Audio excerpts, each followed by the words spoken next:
ਤੁਹਾਡਾ ਸਵਾਗਤ ਕਰਦੀ ਹਾਂ ਆਪਣੇ ਇਸ E1 ਪਲੇਟਫਾਰਮ ਉੱਤੇ। ਜਿਵੇਂ ਕਿ ਤੁਹਾਨੂੰ ਸਾਰਿਆਂ ਨੂੰ ਪਤਾ ਹੈ ਕਿ ਆਪਾਂ ਪੰਜਾਬ ਜੀਕੇ ਦੀ ਸੀਰੀਜ਼ ਸ਼ੁਰੂ ਕੀਤੀ ਹੋਈ ਹੈ ਤੇ ਇਸ ਤੋਂ ਪਹਿਲਾਂ ਆਪਾਂ ਪੰਜਾਬ ਦੇ ਇਤਿਹਾਸ ਨਾਲ ਰਿਲੇਟਡ ਇੱਕ ਵੀਡੀਓ ਤੁਸੀਂ MCQ ਪਾ ਚੁੱਕੇ ਹਾਂ ਤੇ ਇਹ ਸੀਰੀਜ਼ ਦੇ ਵਿੱਚ ਆਪਾਂ ਪੂਰੀ ਪੰਜਾਬ ਜੀਕੇ ਜੋ ਵੀ ਪੰਜਾਬ ਦੇ ਕੰਪੀਟੀਟਿਵ ਐਗਜ਼ਾਮਸ ਹੁੰਦੇ ਨੇ ਉਹਨਾਂ ਦੇ ਵਿੱਚ ਪੰਜਾਬ ਜੀਕੇ ਦੇ ਵਿੱਚ ਜਿਹੜੇ ਪ੍ਰਸ਼ਨ ਪੁੱਛੇ ਜਾਂਦੇ ਨੇ ਉਹਨਾਂ ਨੂੰ ਧਿਆਨ ਵਿੱਚ ਰੱਖਦੇ ਹੋਏ ਇਹ ਸੀਰੀਜ਼ ਤਿਆਰ ਕੀਤੀ ਗਈ ਹੈ ਤੇ ਜੇਕਰ ਤੁਸੀਂ ਇਸ ਨੂੰ ਪੂਰੀ ਵਧੀਆ ਤਰੀਕੇ ਨਾਲ ਕਰ ਲੈਂਦੇ ਹੋ ਤਾਂ ਤੁਹਾਨੂੰ ਪੰਜਾਬ ਜੀਕੇ ਦਾ ਕੋਈ ਵੀ ਪ੍ਰਸ਼ਨ ਇਸ ਤੋਂ ਬਾਹਰ ਦੇਖਣ ਨੂੰ ਨਹੀਂ ਮਿਲੇਗਾ ਤੇ ਤੁਹਾਡੀ ਪੰਜਾਬ ਜੀਕੇ ਹੈ ਜੋ ਪੰਜਾਬ ਦੇ ਪੇਪਰਾਂ ਦੇ ਵਿੱਚ ਲਗਭਗ 16 ਨੰਬਰ ਦੀ ਆ ਰਹੀ ਹੈ ਤੇ ਉਸ ਤੋਂ ਇਲਾਵਾ ਜੀਕੇ ਦੇ ਪੋਰਸ਼ਨ ਦੇ ਵਿੱਚ 2-3 ਪ੍ਰਸ਼ਨ ਮਿਲਾ ਕੇ ਦੇਖਿਆ ਜਾਵੇ ਤਾਂ 20 ਨੰਬਰ ਦੇ ਆਸ-ਪਾਸ ਪੰਜਾਬ ਜੀਕੇ ਆਉਂਦੀ ਹੈ ਤੇ ਜੇਕਰ ਤੁਸੀਂ ਇਸ ਸੀਰੀਜ਼ ਨੂੰ ਚੰਗੀ ਤਰ੍ਹਾਂ ਕਰ ਲੈਂਦੇ ਹੋ ਤਾਂ ਤੁਹਾਨੂੰ ਹੋਰ ਕਿਸੇ ਵੀ ਬੁੱਕ ਜਾਂ ਪਲੇਟਫਾਰਮ ਤੋਂ ਪੰਜਾਬ ਜੀਕੇ ਕਰਨ ਦੀ ਜ਼ਰੂਰਤ ਨਹੀਂ ਪੈਣੀ ਤੇ ਇਸ ਲਈ ਇਸ ਨੂੰ ਚੰਗੀ ਤਰ੍ਹਾਂ ਧਿਆਨ ਦੇ ਨਾਲ ਕਰੋ। ਤੇ ਜੇਕਰ ਤੁਹਾਨੂੰ ਤੁਸੀਂ ਉਹ ਪਹਿਲਾਂ ਵਾਲੀ ਵੀਡੀਓ ਨਹੀਂ ਦੇਖੀ ਤਾਂ ਉਸ ਦਾ ਲਿੰਕ ਵੀ ਮੈਂ ਨੀਚੇ ਡਿਸਕ੍ਰਿਪਸ਼ਨ ਬਾਕਸ ਦੇ ਵਿੱਚ ਦੇ ਦਿੰਦੀ ਹਾਂ, ਉਸ ਦੇ ਉੱਪਰ ਕਲਿੱਕ ਕਰਿਓ ਤੇ ਉਸ ਵੀਡੀਓ ਨੂੰ ਵੀ ਜ਼ਰੂਰ ਦੇਖੋ ਕਿਉਂਕਿ ਜੇਕਰ ਤੁਸੀਂ ਲੜੀ ਵਾਈਜ਼ ਪੰਜਾਬ ਜੀਕੇ ਨੂੰ ਕਰੋਗੇ ਤਾਂ ਤੁਹਾਨੂੰ ਸਮਝ ਵੀ ਆਏਗੀ ਤੇ ਤੁਹਾਨੂੰ ਯਾਦ ਕਰਨ ਦੇ ਵਿੱਚ ਆਸਾਨੀ ਰਹੇਗੀ। ਤਾਂ ਚਲੋ ਸ਼ੁਰੂ ਕਰਦੇ ਹਾਂ ਆਪਾਂ ਆਪਣੀ ਅੱਜ ਦੀ ਵੀਡੀਓ। ਗੁਰੂ ਨਾਨਕ ਦੇਵ ਜੀ ਆਪਾਂ ਇੱਕ ਇੱਕ ਕਰਕੇ ਸਾਰੇ ਗੁਰੂ ਸਾਹਿਬਾਨ ਕਰਾਂਗੇ, ਉਸ ਤੋਂ ਇਲਾਵਾ ਪੰਜਾਬ ਦਾ ਇਤਿਹਾਸ, ਪੰਜਾਬ ਦੀ ਜੀਓਗ੍ਰਾਫੀ ਤੇ ਪੰਜਾਬ ਦੇ ਜੋ ਵੀ ਸੈਂਸਸ ਤੋਂ ਲੈ ਕੇ ਪੰਜਾਬ ਦੇ ਹਰ ਟੌਪਿਕ ਨੂੰ ਇਸ ਸੀਰੀਜ਼ ਦੇ ਵਿੱਚ ਆਪਾਂ ਕੰਪਲੀਟ ਕਰਾਂਗੇ। ਤਾਂ ਗੁਰੂ ਨਾਨਕ ਦੇਵ ਜੀ, ਜੇਕਰ ਗੁਰੂ ਨਾਨਕ ਦੇਵ ਜੀ ਦੇ ਇਤਿਹਾਸ ਦੀ ਗੱਲ ਕਰੀਏ ਤਾਂ ਗੁਰੂ ਨਾਨਕ ਦੇਵ ਜੀ ਦਾ ਇਤਿਹਾਸ ਬਹੁਤ ਲੰਬਾ ਹੈ ਪਰ ਆਪਾਂ ਇਸ ਵੀਡੀਓ ਦੇ ਵਿੱਚ ਸਿਰਫ ਉਹੀ ਟੌਪਿਕ ਕਵਰ ਕਰਾਂਗੇ ਜੋ ਆਪਣੇ ਪੰਜਾਬ ਦੇ ਪੇਪਰਾਂ ਦੇ ਪੁਆਇੰਟ ਆਫ ਵਿਊ ਤੋਂ ਪ੍ਰਸ਼ਨ ਪੁੱਛੇ ਜਾਂਦੇ ਨੇ। ਤਾਂ ਪੰਜਾਬ ਦੇ ਜੋ ਵੀ ਕੰਪੀਟੀਟਿਵ ਐਗਜ਼ਾਮਸ ਨੇ ਉਹਨਾਂ ਸਾਰਿਆਂ ਨੂੰ ਐਨਾਲਾਈਸਿਸ ਕਰਨ ਤੋਂ ਬਾਅਦ ਆਪਾਂ ਸ਼ੁਰੂ ਕਰਦੇ ਹਾਂ ਗੁਰੂ ਨਾਨਕ ਦੇਵ ਜੀ ਦੇ ਇਤਿਹਾਸ ਨੂੰ ਪੜ੍ਹਨਾ। ਗੁਰੂ ਨਾਨਕ ਦੇਵ ਜੀ ਦਾ ਜੇਕਰ ਜਨਮ ਦੀ ਗੱਲ ਕਰੀਏ ਤਾਂ ਉਹਨਾਂ ਦਾ ਜਨਮ 15 ਅਪ੍ਰੈਲ 1469 ਈਸਵੀ ਨੂੰ ਸ਼ਨਿਚਰਵਾਰ ਦਿਨ ਤੇ ਜੇਕਰ ਬਿਕਰਮ ਸੰਮਤ, ਕਈ ਵਾਰ ਪੰਜਾਬ ਦੇ ਪੇਪਰਾਂ ਦੇ ਵਿੱਚ ਪ੍ਰਸ਼ਨ ਪੁੱਛਿਆ ਗਿਆ ਹੈ ਕਿ ਬਿਕਰਮ ਸੰਮਤ ਕਿੰਨੇ ਨੂੰ ਹੋਇਆ ਸੀ ਤਾਂ 1526। ਤਾਂ ਪੰਜਾਬ ਦੇ ਪੇਪਰਾਂ ਦੇ ਵਿੱਚ ਜੋ ਪ੍ਰਸ਼ਨ ਪੁੱਛੇ ਜਾਂਦੇ ਨੇ ਉਹਨਾਂ ਨਾਲ ਰਿਲੇਟਡ MCQ ਵੀ ਮੈਂ ਇਸ ਤੋਂ ਬਾਅਦ ਤੁਹਾਨੂੰ ਪ੍ਰੋਵਾਈਡ ਕਰਾਵਾਂਗੀ ਪਰ ਆਪਾਂ ਇਸ ਦੇ ਵਿੱਚ ਵੀ ਉਹਨਾਂ ਸਾਰਿਆਂ ਨੂੰ ਇੱਕ ਵਾਰ ਰਿਵਾਈਜ਼ ਕਰਦੇ ਰਹਾਂਗੇ। ਤਾਂ ਗੁਰੂ ਨਾਨਕ ਦੇਵ ਜੀ ਦਾ ਜਨਮ 15 ਅਪ੍ਰੈਲ 1469 ਈਸਵੀ ਨੂੰ ਹੋਇਆ ਸੀ ਸ਼ਨਿਚਰਵਾਰ ਤੇ ਬਿਕਰਮ ਸੰਮਤ ਜ਼ਰੂਰ ਯਾਦ ਰੱਖਣਾ ਹੈ 1526।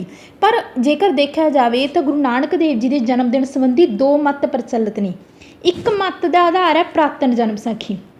ਜਨਮ ਸਾਖੀ ਬਾਰੇ ਆਪਾਂ ਅੱਗੇ ਪੜ੍ਹਦੇ ਹਾਂ। ਪੁਰਾਤਨ ਜਨਮ ਸਾਖੀ ਜਿਸ ਅਨੁਸਾਰ 15 ਅਪ੍ਰੈਲ 1469 ਈਸਵੀ ਨੂੰ ਆਪ ਦਾ ਜਨਮ ਹੋਇਆ। ਦੂਜੇ ਮੱਤ ਦਾ ਆਧਾਰ ਬਾਲੇ ਵਾਲੀ ਜਨਮ ਸਾਖੀ ਹੈ ਜਿਸ ਵਿੱਚ ਆਪ ਦਾ ਜਨਮ ਕੱਤਕ ਸੁਦੀ 1526 BC ਵਾਲੇ ਦਿਨ ਹੋਇਆ ਸੀ। ਤਾਂ ਇਹਨਾਂ ਦੋਨਾਂ ਨੂੰ ਵੀ ਯਾਦ ਰੱਖਣਾ। ਜੇਕਰ ਆਪਸ਼ਨ ਦੇ ਵਿੱਚ ਤੁਹਾਨੂੰ ਦੋਨੋਂ ਮਿਲਦੇ ਨੇ ਤਾਂ ਤੁਸੀਂ 15 ਅਪ੍ਰੈਲ 1469 ਹੀ ਕਰੋਗੇ ਪਰ ਜੇਕਰ ਆਪਸ਼ਨ ਦੇ ਵਿੱਚ ਤੁਹਾਨੂੰ 15 ਅਪ੍ਰੈਲ 1469 ਦੇਖਣ ਨੂੰ ਨਹੀਂ ਮਿਲਦਾ ਤਾਂ ਤੁਸੀਂ ਇਹ ਵੀ ਕਰ ਸਕਦੇ ਹੋ। ਤਾਂ ਅਧਿਕਾਂਸ਼ ਵਿਦਵਾਨ ਪੁਰਾਤਨ ਜਨਮ ਸਾਖੀ ਵਾਲੀ ਤਿਥੀ ਨੂੰ ਹੀ ਸਹੀ ਮੰਨਦੇ ਹਨ ਪਰ ਸਿੱਖ ਸਮਾਜ ਵਿੱਚ ਆਪ ਦਾ ਜਨਮ ਪੁਰਬ ਕੱਤਕ ਦੀ ਪੂਰਨਮਾਸੀ ਨੂੰ ਮਨਾਇਆ ਜਾਂਦਾ ਹੈ। ਤਾਂ ਜੇਕਰ ਡੇਟ ਨਾ ਦੇ ਕੇ ਤੁਹਾਨੂੰ ਇਹ ਪੁੱਛ ਲਿਆ ਜਾਵੇ ਨੀਚੇ ਆਪਸ਼ਨ ਦੇ ਵਿੱਚ ਕੱਤਕ, ਮਾਘ ਇਸ ਤਰੀਕੇ ਦੇ ਮਹੀਨੇ ਦੇ ਦਿੱਤੇ ਜਾਣ ਤਾਂ ਤੁਸੀਂ ਕੱਤਕ 'ਤੇ ਲਗਾਉਣਾ ਹੈ ਕਿ ਕੱਤਕ ਦੀ ਪੂਰਨਮਾਸੀ ਨੂੰ ਮਨਾਇਆ ਜਾਂਦਾ ਹੈ। ਤਾਂ ਜੋ ਗੁਰੂ ਨਾਨਕ ਦੇਵ ਜੀ ਦਾ ਜਨਮ ਦਿਨ ਹੈ ਉਸ ਨੂੰ ਆਪਾਂ ਆਮ ਤੌਰ 'ਤੇ ਗੁਰਪੁਰਬ ਵਜੋਂ ਬਣਾਇਆ ਜਾਂਦਾ ਹੈ। ਤੇ ਜੇਕਰ ਦੇਖਿਆ ਜਾਵੇ ਤਾਂ ਗੁਰੂ ਨਾਨਕ ਦੇਵ ਜੀ ਦਾ ਜਨਮ ਕਿੱਥੇ ਹੋਇਆ ਸੀ ਤਾਂ ਉਹਨਾਂ ਦਾ ਜਨਮ ਰਾਏ ਭੋਏ ਦੀ ਤਲਵੰਡੀ ਵਿਖੇ ਜ਼ਿਲ੍ਹਾ ਸ਼ੇਖਪੁਰਾ ਤੇ ਪਾਕਿਸਤਾਨ ਦੇ ਵਿੱਚ ਹੋਇਆ ਸੀ ਜਿਸ ਨੂੰ ਅੱਜ ਕੱਲ੍ਹ ਕੀ ਕਿਹਾ ਜਾਂਦਾ ਹੈ, ਨਨਕਾਣਾ ਸਾਹਿਬ ਕਿਹਾ ਜਾਂਦਾ ਹੈ। ਤੇ ਜੇਕਰ ਆਪਾਂ ਗੱਲ ਕਰੀਏ ਗੁਰੂਆਂ ਦੀ ਤਾਂ ਇੱਕ ਗੁਰੂ ਰਾਮਦਾਸ ਜੀ ਹੋਏ ਨੇ ਜਿਨ੍ਹਾਂ ਦਾ ਜਨਮ ਪਾਕਿਸਤਾਨ ਦੇ ਵਿੱਚ ਹੋਇਆ। ਤਾਂ 10 ਗੁਰੂਆਂ ਦੇ ਵਿੱਚੋਂ 2 ਗੁਰੂ ਇਹੋ ਜਿਹੇ ਨੇ ਜਿਨ੍ਹਾਂ ਦਾ ਜਨਮ ਕੀ ਆ ਪਾਕਿਸਤਾਨ ਦੇ ਵਿੱਚ ਹੋਇਆ, ਗੁਰੂ ਨਾਨਕ ਦੇਵ ਜੀ ਤੇ ਗੁਰੂ ਰਾਮਦਾਸ ਜੀ। ਤੇ ਇਹਨਾਂ ਦਾ ਵੀ ਇਹ ਵੀ ਧਿਆਨ ਦੇ ਵਿੱਚ ਰੱਖਣਾ ਹੈ।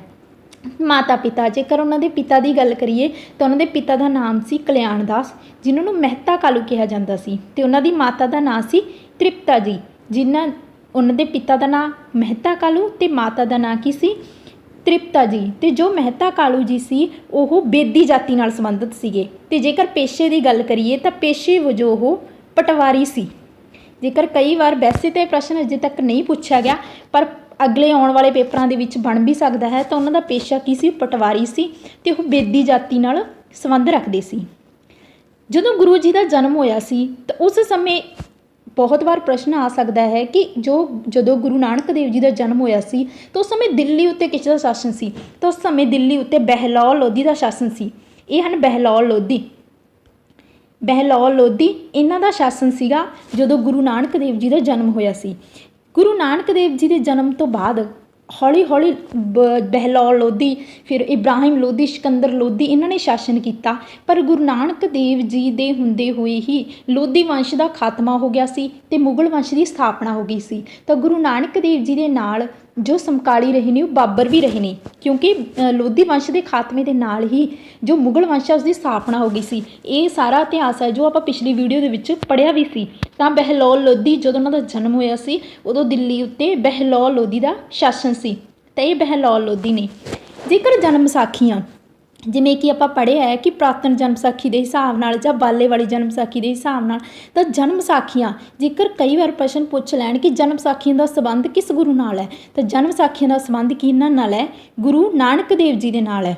ਹੁਣ ਜਨਮ ਵਿਸਾਖੀਆਂ ਕੀ ਨੇ? ਜਨਮ ਜਾਂ ਜੀਵਨ ਸੰਬੰਧੀ ਜੋ ਗਵਾਹੀ ਦੇਣ ਵਾਲੇ ਗ੍ਰੰਥ ਨੇ ਉਹਨਾਂ ਨੂੰ ਜਨਮ ਵਿਸਾਖੀਆਂ ਕਿਹਾ ਜਾਂਦਾ ਹੈ। ਤਾਂ ਜਨਮ ਵਿਸਾਖੀਆਂ ਨੂੰ ਹੋਰ ਕਿਸ ਨਾਮ ਨਾਲ ਜਾਣਿਆ ਜਾਂਦਾ ਹੈ? ਜਨਮ ਵਿਸਾਖੀਆਂ ਨੂੰ ਗੋਸਟਾਂ ਵੀ ਕਿਹਾ ਜਾਂਦਾ ਹੈ। ਸਭ ਤੋਂ ਵੱਧ ਵਿਸ਼ਵਾਸਯੋਗ ਜਨਮ ਵਿਸਾਖੀ ਕਿਹੜੀ ਹੈ? ਭਾਈ ਵੀਰ ਸਿੰਘ ਦੀ। ਅਤੇ ਸਭ ਤੋਂ ਘੱਟ ਵਿਸ਼ਵਾਸਯੋਗ ਜਨਮ ਵਿਸਾਖੀ ਹੈ ਭਾਈ ਬਾਲੇ ਦੀ। ਭਾਈ ਵੀਰ ਸਿੰਘ ਦੀ ਜਨਮ ਵਿਸਾਖੀ ਸਭ ਤੋਂ ਮਹੱਤਵਪੂਰਨ ਅਤੇ ਵਿਸ਼ਵਾਸਯੋਗ ਹੈ, ਅਤੇ ਸਭ ਤੋਂ ਘੱਟ ਵਿਸ਼ਵਾਸਯੋਗ ਹੈ ਭਾਈ ਬਾਲੇ ਦੀ। ਜੇਕਰ ਪੁਰਾਤਨ ਜਨਮ ਵਿਸਾਖੀ ਦੀ ਗੱਲ ਕਰੀਏ ਤਾਂ ਪੁਰਾਤਨ ਜਨਮ ਵਿਸਾਖੀ ਦਾ ਸੰਪਾਦਨ ਕਿਸ ਨੇ ਕੀਤਾ ਸੀ? ਉਹ ਕੀਤਾ ਸੀ ਭਾਈ ਵੀਰ ਸਿੰਘ ਨੇ 1926 ਵਿੱਚ ਕੀਤਾ ਸੀ। 1926 ਦੇ ਵਿੱਚ ਭਾਈ ਵੀਰ ਸਿੰਘ ਨੇ ਪੁਰਾਤਨ ਜਨਮ ਵਿਸਾਖੀ ਦਾ ਸੰਪਾਦਨ ਕੀਤਾ ਸੀ। ਤਾਂ ਜੇਕਰ ਦੇਖਿਆ ਜਾਵੇ ਤਾਂ 4 ਪ੍ਰਮੁੱਖ ਜਨਮ ਵਿਸਾਖੀਆਂ ਜੋ ਮਤਲਬ ਮਹੱਤਵਪੂਰਨ ਨੇ, ਜਿਨ੍ਹਾਂ ਵਿੱਚੋਂ ਪਹਿਲੀ ਹੈ ਪੁਰਾਤਨ ਜਨਮ ਵਿਸਾਖੀ। ਪੁਰਾਤਨ ਜਨਮ ਵਿਸਾਖੀ ਹੈ ਜੋ ਇਹ ਜਨਮ ਵਿਸਾਖੀ ਵਲੈਤ ਵਾਲੀ ਜਨਮ ਵਿਸਾਖੀ ਅਤੇ ਹਾਫਿਜ਼ਾਬਾਦ ਵਾਲੀ ਜਨਮ ਵਿਸਾਖੀ 'ਤੇ ਆਧਾਰਿਤ ਹੈ।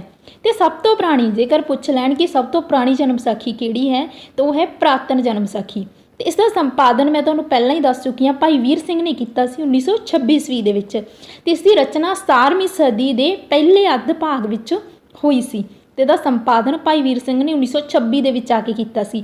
ਪਰ ਜੇਕਰ ਇਸ ਦੀ ਰਚਨਾ ਦੀ ਗੱਲ ਕਰੀਏ ਤਾਂ 17ਵੀਂ ਸਦੀ ਦੇ ਪਹਿਲੇ ਅੱਧ ਭਾਗ ਵਿੱਚ ਹੋਈ ਸੀ। ਅਗਲੀ ਜਨਮ ਵਿਸਾਖੀ ਹੈ ਉਹ ਹੈ ਮਿਹਰਵਾਨ ਦੀ ਜਨਮ ਵਿਸਾਖੀ। ਇਸ ਦੀ ਰਚਨਾ ਕਿਹਨਾਂ ਨੇ ਕੀਤੀ ਸੀ? ਇਸ ਦੀ ਰਚਨਾ ਗੁਰੂ ਅਰਜਨ ਦੇਵ ਜੀ ਦੇ ਵੱਡੇ ਭਰਾ ਪ੍ਰਿਥੀਆ ਦੇ ਪੁੱਤਰ ਮਿਹਰਵਾਨ ਨੇ ਕੀਤੀ ਸੀ। ਤਾਂ ਮਿਹਰਵਾਨ ਦੀ ਜਨਮ ਵਿਸਾਖੀ ਤੁਸੀਂ ਯਾਦ ਰੱਖ ਸਕਦੇ ਹੋ ਮਿਹਰਵਾਨ ਤੋਂ, ਕਿ ਮਿਹਰਵਾਨ ਨੇ ਇਹਨਾਂ ਦੀ ਰਚਨਾ ਕੀਤੀ ਸੀ। ਅਤੇ ਮਿਹਰਵਾਨ ਕੌਣ ਸੀਗੇ? ਮਿਹਰਵਾਨ ਗੁਰੂ ਅਰਜਨ ਦੇਵ ਜੀ ਦੇ ਜੋ ਵੱਡੇ ਭਰਾ ਸੀ ਪ੍ਰਿਥੀਆ, ਮਤਲਬ ਉਹਨਾਂ ਦੇ ਭਤੀਜੇ ਸੀਗੇ। ਗੁਰੂ ਅਰਜਨ ਦੇਵ ਜੀ ਦੇ ਭਤੀਜੇ ਸੀ, ਉਹਨਾਂ ਦੇ ਭਰਾ ਦੇ ਪੁੱਤਰ ਸੀ ਮਿਹਰਵਾਨ। ਉਹਨਾਂ ਨੇ ਮਿਹਰਵਾਨ ਦੀ ਜਨਮ ਵਿਸਾਖੀ ਦੀ ਰਚਨਾ ਕੀਤੀ ਸੀ। ਭਾਈ ਬਾਲੇ ਵਾਲੀ ਜਨਮ ਵਿਸਾਖੀ, ਅਗਲੀ ਜੋ ਜਨਮ ਵਿਸਾਖੀ ਹੈ ਉਹ ਹੈ ਭਾਈ ਬਾਲੇ ਦੀ ਜਨਮ ਵਿਸਾਖੀ। ਇਸ ਦੀ ਰਚਨਾ ਕਿਹਨਾਂ ਨੇ ਕੀਤੀ ਸੀ? ਇਸ ਦੀ ਰਚਨਾ ਗੁਰੂ ਨਾਨਕ ਦੇਵ ਜੀ ਦੀਆਂ ਉਦਾਸੀਆਂ ਵਿੱਚ ਉਹਨਾਂ ਨਾਲ ਜਾਣ ਵਾਲੇ ਇੱਕ ਚੇਲੇ ਭਾਈ ਬਾਲਾ ਦੁਆਰਾ ਕੀਤੇ ਜਾਣ ਕਾਰਨ ਇਸ ਜਨਮ ਵਿਸਾਖੀ ਨੂੰ ਵੀ ਕੁਝ ਵਿਸ਼ਵਾਸਯੋਗ ਮੰਨਿਆ ਜਾਂਦਾ ਹੈ। ਹੁਣ ਭਾਈ ਬਾਲਾ ਜੀ ਕੌਣ ਸੀਗੇ? ਭਾਈ ਬਾਲਾ ਜੀ ਜਦੋਂ ਗੁਰੂ ਨਾਨਕ ਦੇਵ ਜੀ ਨੇ ਆਪਣੀਆਂ ਉਦਾਸੀਆਂ ਕੀਤੀਆਂ ਸੀ ਉਦੋਂ ਉਹਨਾਂ ਦੇ ਨਾਲ ਸੀ। ਤਾਂ ਭਾਈ ਬਾਲਾ ਜੀ ਨੇ ਜਨਮ ਵਿਸਾਖੀ ਉਦੋਂ ਹੀ ਇਸ ਦੀ ਰਚਨਾ ਕੀਤੀ ਸੀ। ਉਹਨਾਂ ਦੇ ਨਾਲ ਹੋਣ ਕਰਕੇ ਕਾਫੀ ਜੋ ਇਹਨਾਂ ਦੀ ਜਨਮ ਵਿਸਾਖੀ ਦੇ ਵਿੱਚ ਲਿਖਿਆ ਹੈ ਉਸ ਨੂੰ ਵਿਸ਼ਵਾਸਯੋਗ ਮੰਨਿਆ ਜਾਂਦਾ ਹੈ, ਕਿਉਂਕਿ ਜਦੋਂ ਨਾਲ ਸੀ ਤਾਂ ਉਹਨਾਂ ਦੇ ਨਾਲ ਹੀ ਕਾਫੀ ਗੁਰੂ ਨਾਨਕ ਦੇਵ ਜੀ ਦੇ ਬਾਰੇ ਕਾਫੀ ਚੀਜ਼ਾਂ ਇਸ ਦੇ ਵਿੱਚ ਦੱਸੀਆਂ ਨੇ, ਅਤੇ ਇਸ ਨੂੰ ਵਿਸ਼ਵਾਸਯੋਗ ਮੰਨਿਆ ਜਾ ਸਕਦਾ ਹੈ। ਇਸ ਦੀ ਰਚਨਾ ਗੁਰੂ ਅੰਗਦ ਦੇਵ ਜੀ ਨੇ ਕਰਵਾਈ ਸੀ। ਅਤੇ ਇਸ ਦੀ ਰਚਨਾ ਬਾਅਦ ਦੇ ਵਿੱਚ ਕਿਹਨਾਂ ਨੇ ਕਰਵਾਈ ਸੀ? ਗੁਰੂ ਅੰਗਦ ਦੇਵ ਜੀ ਨੇ। ਗਿਆਨ ਰਤਨਾਵਲੀ ਅਗਲੀ ਹੈ ਜੋ ਗਿਆਨ ਰਤਨਾਵਲੀ, ਜਾਂ ਫਿਰ ਇਹਨੂੰ ਕੀ ਕਹਿੰਦੇ ਆ ਭਾਈ ਮਣੀ ਸਿੰਘ ਦੀ ਜਨਮ ਵਿਸਾਖੀ। ਤਾਂ ਭਾਈ ਮਣੀ ਸਿੰਘ ਦੀ ਜਨਮ ਵਿਸਾਖੀ ਕਿਹੜੀ ਵਿਸਾਖੀ ਨੂੰ ਕਿਹਾ ਜਾਂਦਾ ਹੈ? ਗਿਆਨ ਰਤਨਾਵਲੀ ਨੂੰ। ਇਸ ਦੀ ਰਚਨਾ ਕਿਹਨਾਂ ਨੇ ਕੀਤੀ ਸੀ? ਇਸ ਦੀ ਰਚਨਾ ਗੁਰੂ ਗੋਬਿੰਦ ਸਿੰਘ ਦੇ ਇੱਕ ਸ਼ਰਧਾਲੂ ਨੇ ਅਤੇ ਉਹਨਾਂ ਦੇ ਸਮਕਾਲੀ ਨੇ ਭਾਈ ਮਣੀ ਸਿੰਘ। ਉਹਨਾਂ ਨੇ 1675 ਤੋਂ 1708 ਈਸਵੀ ਦੇ ਵਿਚਕਾਰ ਕੀਤੀ ਸੀ। ਇਸ ਲਈ ਇਸ ਦਾ ਵਰਣਨ ਕਾਫੀ ਸੀਮਾ ਤੱਕ ਵਿਸ਼ਵਾਸਯੋਗ ਹੈ। ਹੁਣ ਜੋ ਗਿਆਨ ਰਤਨਾਵਲੀ ਹੈ ਅਤੇ ਜਿਹਨੂੰ ਆਪਾਂ ਕਹਿ ਦਿੰਦੇ ਹਾਂ ਭਾਈ ਮਣੀ ਸਿੰਘ ਦੀ ਜਨਮ ਵਿਸਾਖੀ। ਭਾਈ ਮਣੀ ਸਿੰਘ ਦੀ ਜਨਮ ਵਿਸਾਖੀ ਇਹਨਾਂ ਨੂੰ ਆਪਾਂ ਕਿਉਂ ਕਹਿ ਦਿੰਦੇ ਹਾਂ? ਕਿਉਂਕਿ ਇਹਨਾਂ ਦੀ ਰਚਨਾ ਭਾਈ ਮਣੀ ਸਿੰਘ ਨੇ ਕੀਤੀ ਸੀ। ਭਾਈ ਮਣੀ ਸਿੰਘ ਕੌਣ ਸੀਗੇ? ਗੁਰੂ ਗੋਬਿੰਦ ਸਿੰਘ ਜੀ ਦੇ ਇੱਕ ਸ਼ਰਧਾਲੂ ਸੀਗੇ। ਇਹਨਾਂ ਨੇ ਇਸ ਦੀ ਰਚਨਾ ਕਦੋਂ ਕੀਤੀ ਸੀ? 1675 ਤੋਂ 1708 ਦੇ ਵਿਚਕਾਰ ਕੀਤੀ ਸੀ। ਗੁਰੂ ਨਾਨਕ ਦੇਵ ਜੀ ਦੀਆਂ ਸਿੱਖਿਆਵਾਂ ਦਾ ਜੇਕਰ ਸਭ ਤੋਂ ਵਿਸ਼ਵਾਸਯੋਗ ਸਰੋਤ ਹੈ ਤਾਂ ਉਹ ਕੀ ਹੈ? ਆਦਿ ਗ੍ਰੰਥ। ਜੇਕਰ ਪੁੱਛ ਲਿਆ ਜਾਵੇ ਜਿਵੇਂ ਕਿ ਆਪਾਂ ਪੜ੍ਹਿਆ ਜਨਮ ਸਾਖੀਆਂ, ਤਾਂ ਤੁਹਾਨੂੰ ਆਪਸ਼ਨ ਦੇ ਵਿੱਚ ਜਨਮ ਸਾਖੀਆਂ ਵੀ ਦੇ ਸਕਦੇ ਨੇ, ਆਦਿ ਗ੍ਰੰਥ ਵੀ ਦੇ ਸਕਦੇ ਨੇ। ਤਾਂ ਤੁਸੀਂ ਜੇਕਰ ਸਭ ਤੋਂ ਵਿਸ਼ਵਾਸਯੋਗ ਪੁੱਛ ਲੈਣ ਅਤੇ ਆਦਿ ਗ੍ਰੰਥ ਉਸ ਦੇ ਵਿੱਚ ਦਿੱਤਾ ਹੈ ਤਾਂ ਤੁਸੀਂ ਕੀ ਕਰਨਾ? ਉਸ 'ਤੇ ਕਲਿੱਕ ਕਰਨਾ ਵੀ ਆਦਿ ਗ੍ਰੰਥ ਸਭ ਤੋਂ ਵਿਸ਼ਵਾਸਯੋਗ ਹੈ। ਜਨੇਊ ਪਾਉਣ ਦੀ ਰਸਮ। ਹੁਣ ਕੀ ਹੁੰਦਾ ਹੈ, ਗੁਰੂ ਨਾਨਕ ਦੇਵ ਜੀ ਦੇ ਜੋ ਜਨਮ ਹੁੰਦਾ ਹੈ ਤਾਂ ਗੁਰੂ ਨਾਨਕ ਦੇਵ ਜੀ ਦੇ ਜਨਮ ਤੋਂ ਹੀ ਉਹਨਾਂ ਦੇ ਜੋ ਪੰਡਤ ਹੈ, ਜਦੋਂ ਪੰਡਤ ਨੂੰ ਉਸਦਾ ਨਾਮ ਰੱਖਣ ਦੇ ਲਈ ਬੁਲਾਇਆ ਜਾਂਦਾ ਹੈ ਤਾਂ ਉਦੋਂ ਪੰਡਤ ਹੀ ਉਸ ਤੋਂ ਬਹੁਤ ਜ਼ਿਆਦਾ ਪ੍ਰਭਾਵਿਤ ਹੁੰਦਾ ਹੈ ਅਤੇ ਗੁਰੂ ਜੀ ਦੇ ਪਿਤਾ ਨੂੰ ਕਹਿ ਦਿੰਦੇ ਹਨ, ਮਹਿਤਾ ਕਾਲੂ ਨੂੰ, ਕਿ ਇਹ ਬਹੁਤ ਹੀ ਮਹਾਨ ਸ਼ਖਸੀਅਤ ਨੇ। ਤਾਂ ਉਸ ਤੋਂ ਬਾਅਦ ਜਦੋਂ ਉਹਨਾਂ ਦੀ ਜਨੇਊ ਪਾਉਣ ਦੀ ਰਸਮ ਕਰੀ ਜਾਂਦੀ ਹੈ, ਜੇਕਰ ਦੇਖਿਆ ਜਾਵੇ ਤਾਂ ਹਿੰਦੂ ਧਰਮ ਦੇ ਅਨੁਸਾਰ 9 ਸਾਲ ਦੀ ਉਮਰ ਵਿੱਚ ਜਨੇਊ ਪਾਇਆ ਜਾਂਦਾ ਹੈ। 9 ਸਾਲ ਦੀ ਉਮਰ ਦੇ ਵਿੱਚ ਆਪਣਾ ਬਚਪਨ ਹੁੰਦਾ ਹੈ ਤਾਂ ਬਚਪਨ ਦੇ ਵਿੱਚ ਕੀ ਹੁੰਦੀ ਹੈ, ਜਨੇਊ ਪਾਉਣ ਦੀ ਰਸਮ ਕੀਤੀ ਜਾਂਦੀ ਹੈ ਹਿੰਦੂ ਧਰਮ ਅਨੁਸਾਰ। ਤਾਂ ਇਸੇ ਤਰੀਕੇ ਨਾਲ ਜਦੋਂ ਗੁਰੂ ਜੀ ਦੇ ਜਨੇਊ ਪਾਉਣ ਦੀ ਰਸਮ ਕੀਤੀ ਗਈ, ਸਭ ਤੋਂ ਪਹਿਲਾਂ ਤਾਂ ਇਸ ਦੇ ਵਿੱਚ ਪ੍ਰਸ਼ਨ ਬਣ ਸਕਦਾ ਹੈ ਕਿ ਗੁਰੂ ਜੀ ਦੇ ਜਨੇਊ ਪਾਉਣ ਦੀ ਰਸਮ ਕਿਹਨਾਂ ਦੁਆਰਾ ਕੀਤੀ ਗਈ ਸੀ, ਤਾਂ ਉਹ ਕੀਤੀ ਗਈ ਸੀ ਪੰਡਤ ਹਰਦਿਆਲ ਦੁਆਰਾ। ਅਤੇ ਜਨੇਊ ਪਾਉਣ ਦੀ ਰਸਮ ਹੈ ਜੋ ਇਸ ਦਾ ਵਰਣਨ ਹੈ, ਜੋ ਮਤਲਬ ਜਨੇਊ ਪਾਉਣ ਦੀ ਰਸਮ ਜੋ ਹੋਈ ਸੀ ਗੁਰੂ ਜੀ ਦੀ, ਉਸ ਬਾਰੇ ਆਪਾਂ ਨੂੰ ਕਿੱਥੋਂ ਪਤਾ ਲੱਗਦਾ ਹੈ, ਆਸਾ ਦੀ ਵਾਰ। ਆਸਾ ਦੀ ਵਾਰ ਜੋ ਗੁਰੂ ਨਾਨਕ ਦੇਵ ਜੀ ਦੀ ਰਚਨਾ ਹੈ, ਉਹਨਾਂ ਤੋਂ ਹੀ ਆਪਾਂ ਨੂੰ ਜਨੇਊ ਪਾਉਣ ਦੀ ਰਸਮ ਦਾ ਪਤਾ ਲੱਗਦਾ ਹੈ ਕਿ ਗੁਰੂ ਨਾਨਕ ਦੇਵ ਜੀ ਨੇ 9 ਸਾਲ ਦੀ ਉਮਰ ਵਿੱਚ ਜਨੇਊ ਪਾਉਣ ਦੀ ਰਸਮ ਪੰਡਤ ਹਰਦਿਆਲ ਦੁਆਰਾ ਕੀਤੀ ਗਈ ਸੀ। ਪਰ ਜੇਕਰ ਗੱਲ ਕੀਤੀ ਜਾਵੇ ਜਨੇਊ ਪਾਉਣ ਦੀ ਰਸਮ ਦੀ, ਤਾਂ ਜਦੋਂ ਗੁਰੂ ਜੀ ਨੂੰ ਜਨੇਊ ਪਾਉਣ ਲਈ ਕਿਹਾ ਗਿਆ, ਜਨੇਊ ਇੱਕ ਸੂਤੀ ਦਾ ਧਾਗਾ ਹੁੰਦਾ ਹੈ, ਜੇਕਰ ਜਦੋਂ ਪਾਉਣ ਲਈ ਕਿਹਾ ਗਿਆ ਤਾਂ ਗੁਰੂ ਜੀ ਨੇ ਪੰਡਤ ਨੂੰ ਪੁੱਛਿਆ ਕਿ ਇਸ ਦਾ ਕੀ ਉਦੇਸ਼ ਹੈ, ਕਿ ਉਹ ਕਿਉਂ ਪਾਇਆ ਜਾ ਰਿਹਾ ਹੈ। ਤਾਂ ਪੰਡਤ ਨੇ ਕਿਹਾ ਕਿ ਇਸ ਨਾਲ ਜੋ ਆਪਣਾ ਸਰੀਰ ਹੈ ਉਹ ਸ਼ੁੱਧ ਹੋ ਜਾਂਦਾ ਹੈ। ਤਾਂ ਗੁਰੂ ਜੀ ਨੇ ਕਿਹਾ ਕਿ ਜੇਕਰ ਆਤਮਾ ਹੀ ਸ਼ੁੱਧ ਨਾ ਹੋਵੇ ਤਾਂ ਉਸ ਸਰੀਰ ਨੂੰ ਸ਼ੁੱਧ ਕਰਨ ਦਾ ਕੀ ਫਾਇਦਾ ਹੈ। ਤਾਂ ਉਹਨਾਂ ਨੇ ਇਸ ਨੂੰ ਮਤਲਬ ਸਹੀ ਨਹੀਂ ਮੰਨਿਆ ਸੀ ਜਨੇਊ ਪਾਉਣ ਦੀ ਰਸਮ ਨੂੰ। ਪਰ ਆਪਣੇ ਜੇ ਪੰਜਾਬ ਦੇ ਪੇਪਰਾਂ ਉਹਨਾਂ ਦੇ ਜੇ ਪੁਆਇੰਟ ਆਫ ਵਿਊ ਤੋਂ ਦੇਖਿਆ ਜਾਵੇ ਤਾਂ ਉਹਨਾਂ ਦੇ ਵਿੱਚ ਇਸ ਤੋਂ ਪ੍ਰਸ਼ਨ ਪੁੱਛਿਆ ਜਾ ਸਕਦਾ ਹੈ ਕਿ ਜਨੇਊ ਪਾਉਣ ਦੀ ਰਸਮ ਕਿਹਨਾਂ ਦੁਆਰਾ ਕਰਵਾਈ ਗਈ ਸੀ, ਪੰਡਤ ਹਰਦਿਆਲ ਦੁਆਰਾ। ਅਤੇ ਜਨੇਊ ਪਾਉਣ ਦੀ ਰਸਮ ਦਾ ਵਰਣਨ ਕਿੱਥੇ ਮਿਲਦਾ ਹੈ, ਆਪਾਂ ਨੂੰ ਆਸਾ ਦੀ ਵਾਰ ਵਿੱਚ ਮਿਲਦਾ ਹੈ। ਅਤੇ ਆਸਾ ਦੀ ਵਾਰ ਕਿਹਨਾਂ ਦੀ ਰਚਨਾ ਹੈ, ਗੁਰੂ ਨਾਨਕ ਦੇਵ ਜੀ ਦੀ ਰਚਨਾ ਹੈ। ਅਤੇ ਜਨੇਊ ਪਾਉਣ ਦੀ ਰਸਮ ਕਦੋਂ ਕੀਤੀ ਜਾਂਦੀ ਹੈ, ਬਚਪਨ 'ਚ ਕੀਤੀ ਜਾਂਦੀ ਹੈ। ਜੇਕਰ ਗੁਰੂ ਜੀ ਨੂੰ 5 ਸਾਲ ਦੀ ਉਮਰ ਵਿੱਚ, ਹੁਣ ਕੀ ਹੈ, ਗੁਰੂ ਜੀ ਨੂੰ ਅੱਗੇ ਜਦੋਂ ਜਨੇਊ ਪਾਉਣ ਦੀ ਰਸਮ ਹੁੰਦੀ ਹੈ ਉਸ ਤੋਂ ਪਹਿਲਾਂ ਹੀ ਗੁਰੂ ਜੀ ਨੂੰ ਪੜ੍ਹਨ ਲਈ ਭੇਜਿਆ ਜਾਂਦਾ ਹੈ, ਕਿਉਂਕਿ ਉਹਨਾਂ ਦੇ ਪਿਤਾ ਨੂੰ ਹੁੰਦਾ ਹੈ ਕਿ ਜਿਹੜਾ ਮੇਰਾ ਬੱਚਾ ਹੈ ਉਹ ਅੱਗੇ ਜਾ ਕੇ ਪੜ੍ਹਾਈ ਦੇ ਵਿੱਚ ਸਾਰੀਆਂ ਭਾਸ਼ਾਵਾਂ ਦੇ ਵਿੱਚ ਯੋਗ ਬਣੇ। ਤਾਂ ਉਹਨਾਂ ਨੂੰ 5 ਸਾਲ ਦੀ ਉਮਰ ਦੇ ਵਿੱਚ ਕੀ ਹੈਗਾ, 5 ਸਾਲ ਦੀ ਉਮਰ ਦੇ ਵਿੱਚ ਜੀਵਨ ਦੇ ਉਦੇਸ਼ ਬਾਰੇ ਸਵਾਲ ਪੁੱਛੇ। ਹੁਣ ਕਿ ਉਹਨਾਂ ਨੂੰ ਅੱਗੇ ਪੜ੍ਹਨ ਲਈ ਅਲੱਗ-ਅਲੱਗ ਜਗ੍ਹਾ 'ਤੇ ਭੇਜਿਆ ਜਾਂਦਾ ਹੈ, ਜਿਵੇਂ ਕਿ 7 ਸਾਲ ਦੀ ਉਮਰ 'ਚ ਉਹਨਾਂ ਨੂੰ ਹਿੰਦੀ ਗਣਿਤ ਸਿੱਖਣ ਲਈ ਪੰਡਤ ਕਪਾਲ ਦਾਸ ਕੋਲ ਭੇਜਿਆ ਜਾਂਦਾ ਹੈ, ਅਤੇ ਉਸ ਤੋਂ ਬਾਅਦ ਬ੍ਰਿਜ ਲਾਲ ਕੋਲੋਂ ਸੰਸਕ੍ਰਿਤੀ ਸਿੱਖਣ ਲਈ ਭੇਜਿਆ ਜਾਂਦਾ ਹੈ। ਅਤੇ ਉਸ ਤੋਂ ਬਾਅਦ 13 ਸਾਲ ਦੀ ਉਮਰ ਵਿੱਚ ਮੌਲਵੀ ਕੁਤਬਦੀਨ ਇੱਕ ਮੁਸਲਮਾਨ ਅਧਿਆਪਕ ਕੋਲ ਫਾਰਸੀ ਅਤੇ ਅਰਬੀ ਸਿੱਖਣ ਲਈ ਭੇਜਿਆ ਜਾਂਦਾ ਹੈ। ਤਾਂ ਸਾਰੇ ਯਾਦ ਰੱਖਣੇ ਨੇ ਕਿ ਹਿੰਦੀ ਗਣਿਤ ਕਿਸ ਕੋਲ ਸਿੱਖਣ ਲਈ ਭੇਜਿਆ ਜਾਂਦਾ ਹੈ, ਪੰਡਤ ਕਪਾਲ ਦਾਸ ਕੋਲ, ਅਤੇ ਸੰਸਕ੍ਰਿਤ ਸਿੱਖਣ ਲਈ ਬ੍ਰਿਜ ਲਾਲ ਕੋਲ, ਅਤੇ ਇਸੇ ਤਰੀਕੇ ਨਾਲ ਫਾਰਸੀ ਅਰਬੀ ਸਿੱਖਣ ਲਈ ਮੌਲਵੀ ਕੁਤਬਦੀਨ ਕੋਲ ਭੇਜਿਆ ਜਾਂਦਾ ਹੈ। ਅਤੇ ਉਹ ਪਰ ਜਦੋਂ ਵੀ ਉਹਨਾਂ ਨੂੰ ਮਤਲਬ ਪੜ੍ਹਾਈ ਕਰਨ ਲਈ ਭੇਜਿਆ ਗਿਆ ਤਾਂ ਉੱਥੇ ਵੀ ਕੀ ਸੀਗੇ, ਆਪਣੇ ਵਿਚਾਰਾਂ ਵਿੱਚ ਹੀ ਲੀਨ ਰਹਿੰਦੇ ਸੀਗੇ, ਮਤਲਬ ਭਗਤੀ ਦੇ ਵਿੱਚ ਲੀਨ ਰਹਿੰਦੇ ਸੀ। ਉਸ ਤੋਂ ਬਾਅਦ ਇੱਕ ਘਟਨਾ ਹੁੰਦੀ ਹੈ ਉਹਨਾਂ ਦੀ ਜ਼ਿੰਦਗੀ ਦੇ ਵਿੱਚ ਜੋ ਸੱਚੇ ਸੌਦੇ ਦੀ ਘਟਨਾ ਦੇ ਨਾਲ ਮਸ਼ਹੂਰ ਹੈ। ਇਸ ਦੇ ਵਿੱਚ ਕੀ ਹੁੰਦਾ, ਜਦੋਂ ਬਚਪਨ ਦੇ ਵਿੱਚ ਗੁਰੂ ਜੀ ਦੇ ਪਿਤਾ ਨੇ ਉਹਨਾਂ ਨੂੰ 20 ਰੁਪਏ ਦੇ ਕੇ ਵਪਾਰ ਕਰਨ ਲਈ ਭੇਜਿਆ ਤਾਂ ਉੱਥੇ ਉਹਨਾਂ ਨੇ ਉਹ 20 ਰੁਪਏ ਦਾ ਭੁੱਖੇ ਸਾਧੂਆਂ ਨੂੰ ਭੋਜਨ ਕਰਵਾ ਦਿੱਤਾ ਸੀ। ਜੇਕਰ ਪੁੱਛ ਲੈਣ ਕਿ ਸੱਚੇ ਸੌਦੇ ਦੀ ਘਟਨਾ ਕਿਸ ਨਾਲ ਸੰਬੰਧਿਤ ਹੈ ਤਾਂ ਉਹ ਕਿਸ ਨਾਲ ਸੰਬੰਧਿਤ ਹੈ, ਭੁੱਖੇ ਸਾਧੂਆਂ ਨੂੰ ਭੋਜਨ ਕਰਵਾਉਣ ਨਾਲ।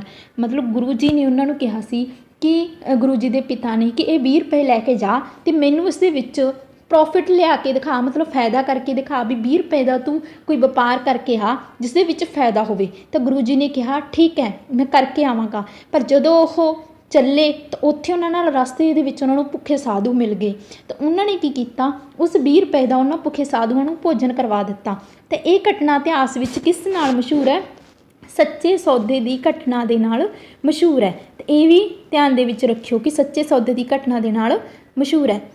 ਅੱਗੇ ਜਦੋਂ ਗੁਰੂ ਜੀ ਨੂੰ ਪਿਤਾ ਪੁਰਖੀ ਕੰਮ ਧੰਦੇ ਵਿੱਚ ਆਪ ਦੇ ਮਾਤਾ ਪਿਤਾ ਨਾਲ ਮਤਲਬ ਉਹਨਾਂ ਦਾ ਮਨ ਨਹੀਂ ਲੱਗਿਆ ਸੀਗਾ, ਤਾਂ ਗੁਰੂ ਜੀ ਦੀ ਉਦਾਸੀ ਉਸੇ ਤਰ੍ਹਾਂ ਬਣੀ ਰਹੀ।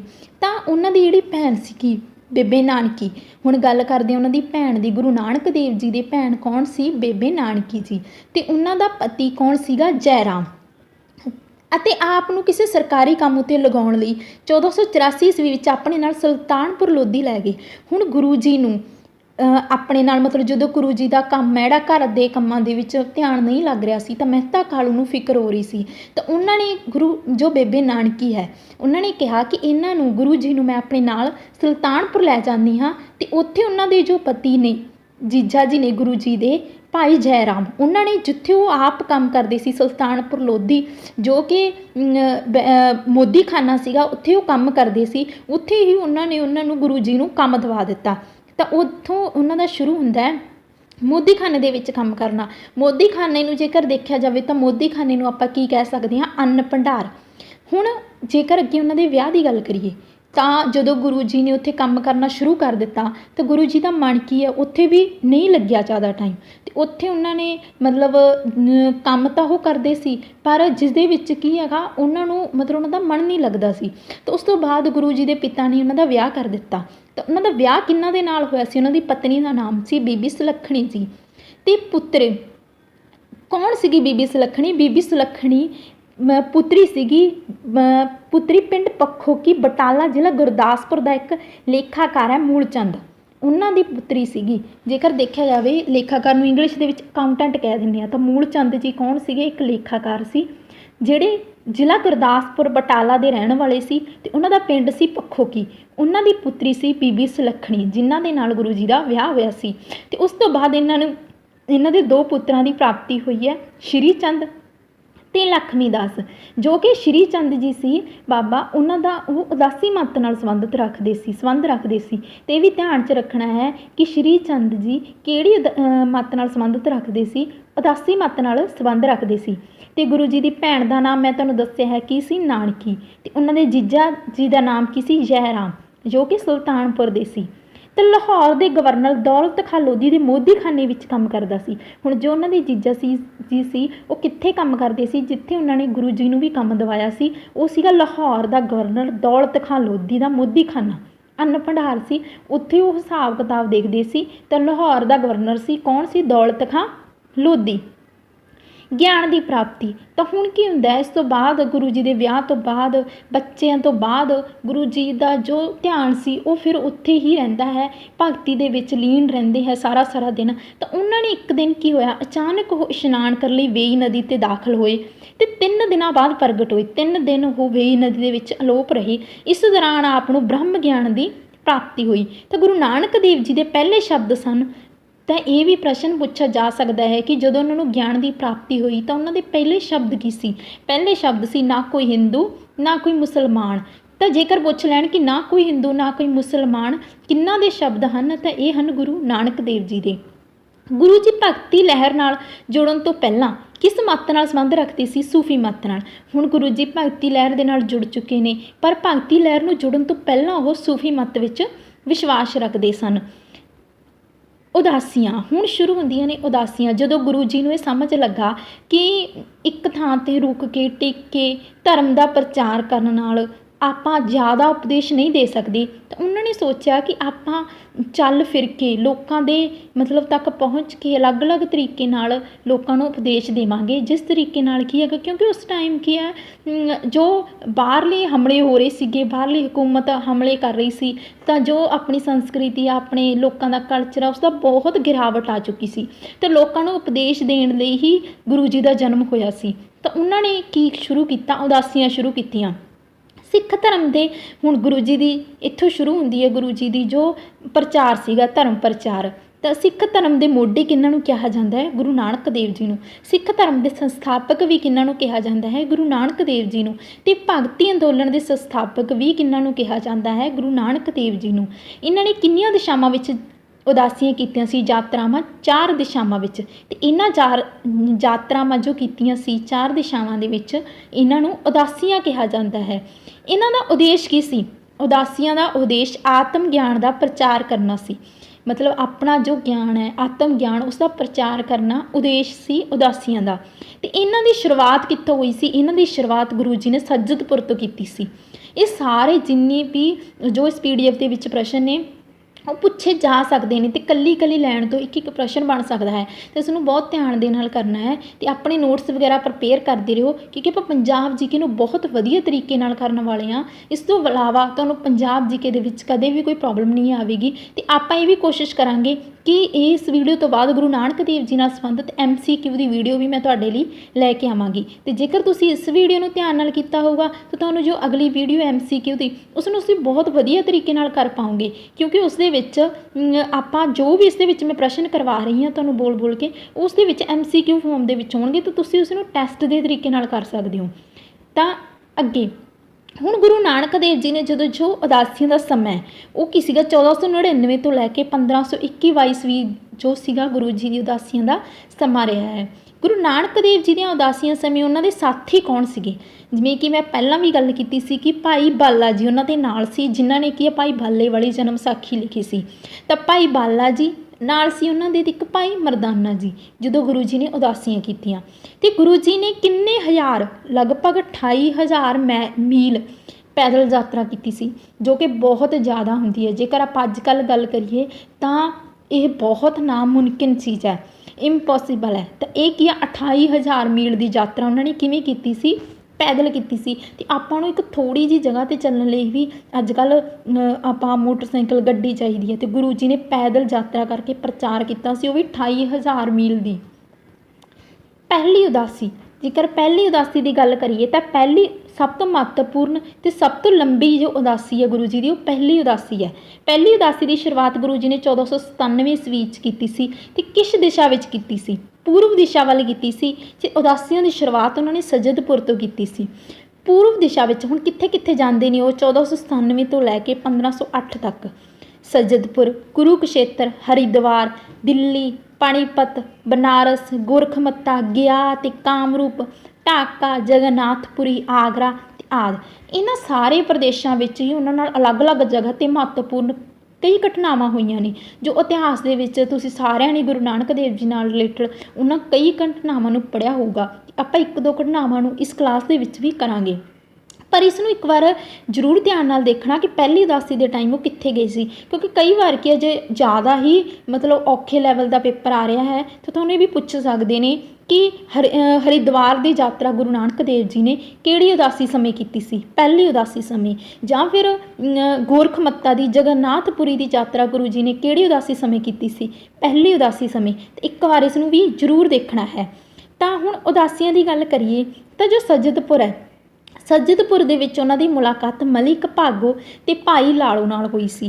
जिवें कि सारिआं ने आपां पढ़िआ ही होया कि मलिक भागो कौन सीगा, एक अमीर सीगा ते भाई लाड़ो एक गरीब तरखान सीगा, जो कि गुरु जी सीगे। जदों उन्हां नूं रोटी पहुँचाउण लई जांदे ने तां मलिक भागो ने कहा कि मैं शाही खाना खवावांगा, तां मेरा जो खाना है वो गुरु जी खाणगे। पर जदों गुरु जी ने दोनों की रोटी नूं फड़िया तो उन्हां दी देखिया कि मलिक भागो की रोटी दे विचों खून निकलिया ते भाई लाड़ो की रोटी दे विचों दुੱਧ निकलदा है। तो इस तरीके नाल ये घटना है जिहड़ी वो वापरदी है। तो भाई लाड़ो जी जो मलिक भागो हुंदे ने उन्हां नूं समझ आ जाता है कि गुरु जी एक बहुत ही महान शख्सियत ने। तो सजदपुर दे विच उन्हां दी मुलाकात किन्हां नाल होई सी, मलिक भागो ते भाई लाड़ो नाल। इस तरह ये है जो एक तस्वीर भी दी हुई है तुहानूं अगे। फिर गुरु जी गोरखमत्ते गए। हुण गोरखमत्ते विच उन्हां दी मुलाकात किन्हां नाल हुंदी है, सिद्धा नाल हुंदी है। सिद्धा नूं समझाया कि परमात्मा बाहरी भेख तो खुश नहीं हुंदा। सिद्धा ने अपनी हार मान ली ते गोरखमत्ते दा नाम नानकमत्ता पै गया। गुरु जी ने सिंध सीगे जो उत्थे जोगी सीगे, जोगियां नाल मुलाकात हुई सी। एक महत्वपूर्ण घटना भी वापरी सी इत्थे। जेकर हुण आपां सारियां घटना मैं इस क्लास दे विच नहीं कर सकदे, क्योंकि पेपरां दे पॉइंट ऑफ व्यू तो आपां क्लास बना रहे हां, तां तुहानूं जो टाइम है वो ज़्यादा लगेगा। पर आपां जो महत्वपूर्ण गल्लां ने वो तो जरूर याद रखनी है कि गोरखमत्ते दे विच गुरु जी की मुलाकात किन्हां नाल होई सी, सिद्धा नाल होई सी, जोगियां नाल होई सी। जोगियां नाल एक महत्वपूर्ण घटना वापरी सी उन्हां दी, ते उन्हां तो उन्होंने उत्थे की समझाते हैं कि परमात्मा है जिहड़ा वो बाहरी भेख तो खुश नहीं हुंदा। भी मान लो आप चोला पा के सन्यास लैके घूम रहे हैं तो उस दे नाल खुश नहीं हुंदा, बल्कि जेकर तुसी अंदरों सही कर्म करते हो तो परमात्मा खुश हुंदा है। तो गुरुआं तो उन्होंने सिद्धा ने अपनी हार भी मान ली सी। उस तो बाद जो गोरखमत्ता सी जिथे उन्होंने मुलाकात हुई सी, उसका नानक जी के नाम से उन्होंने नाम नानकमत्ता भी रख दिता सी।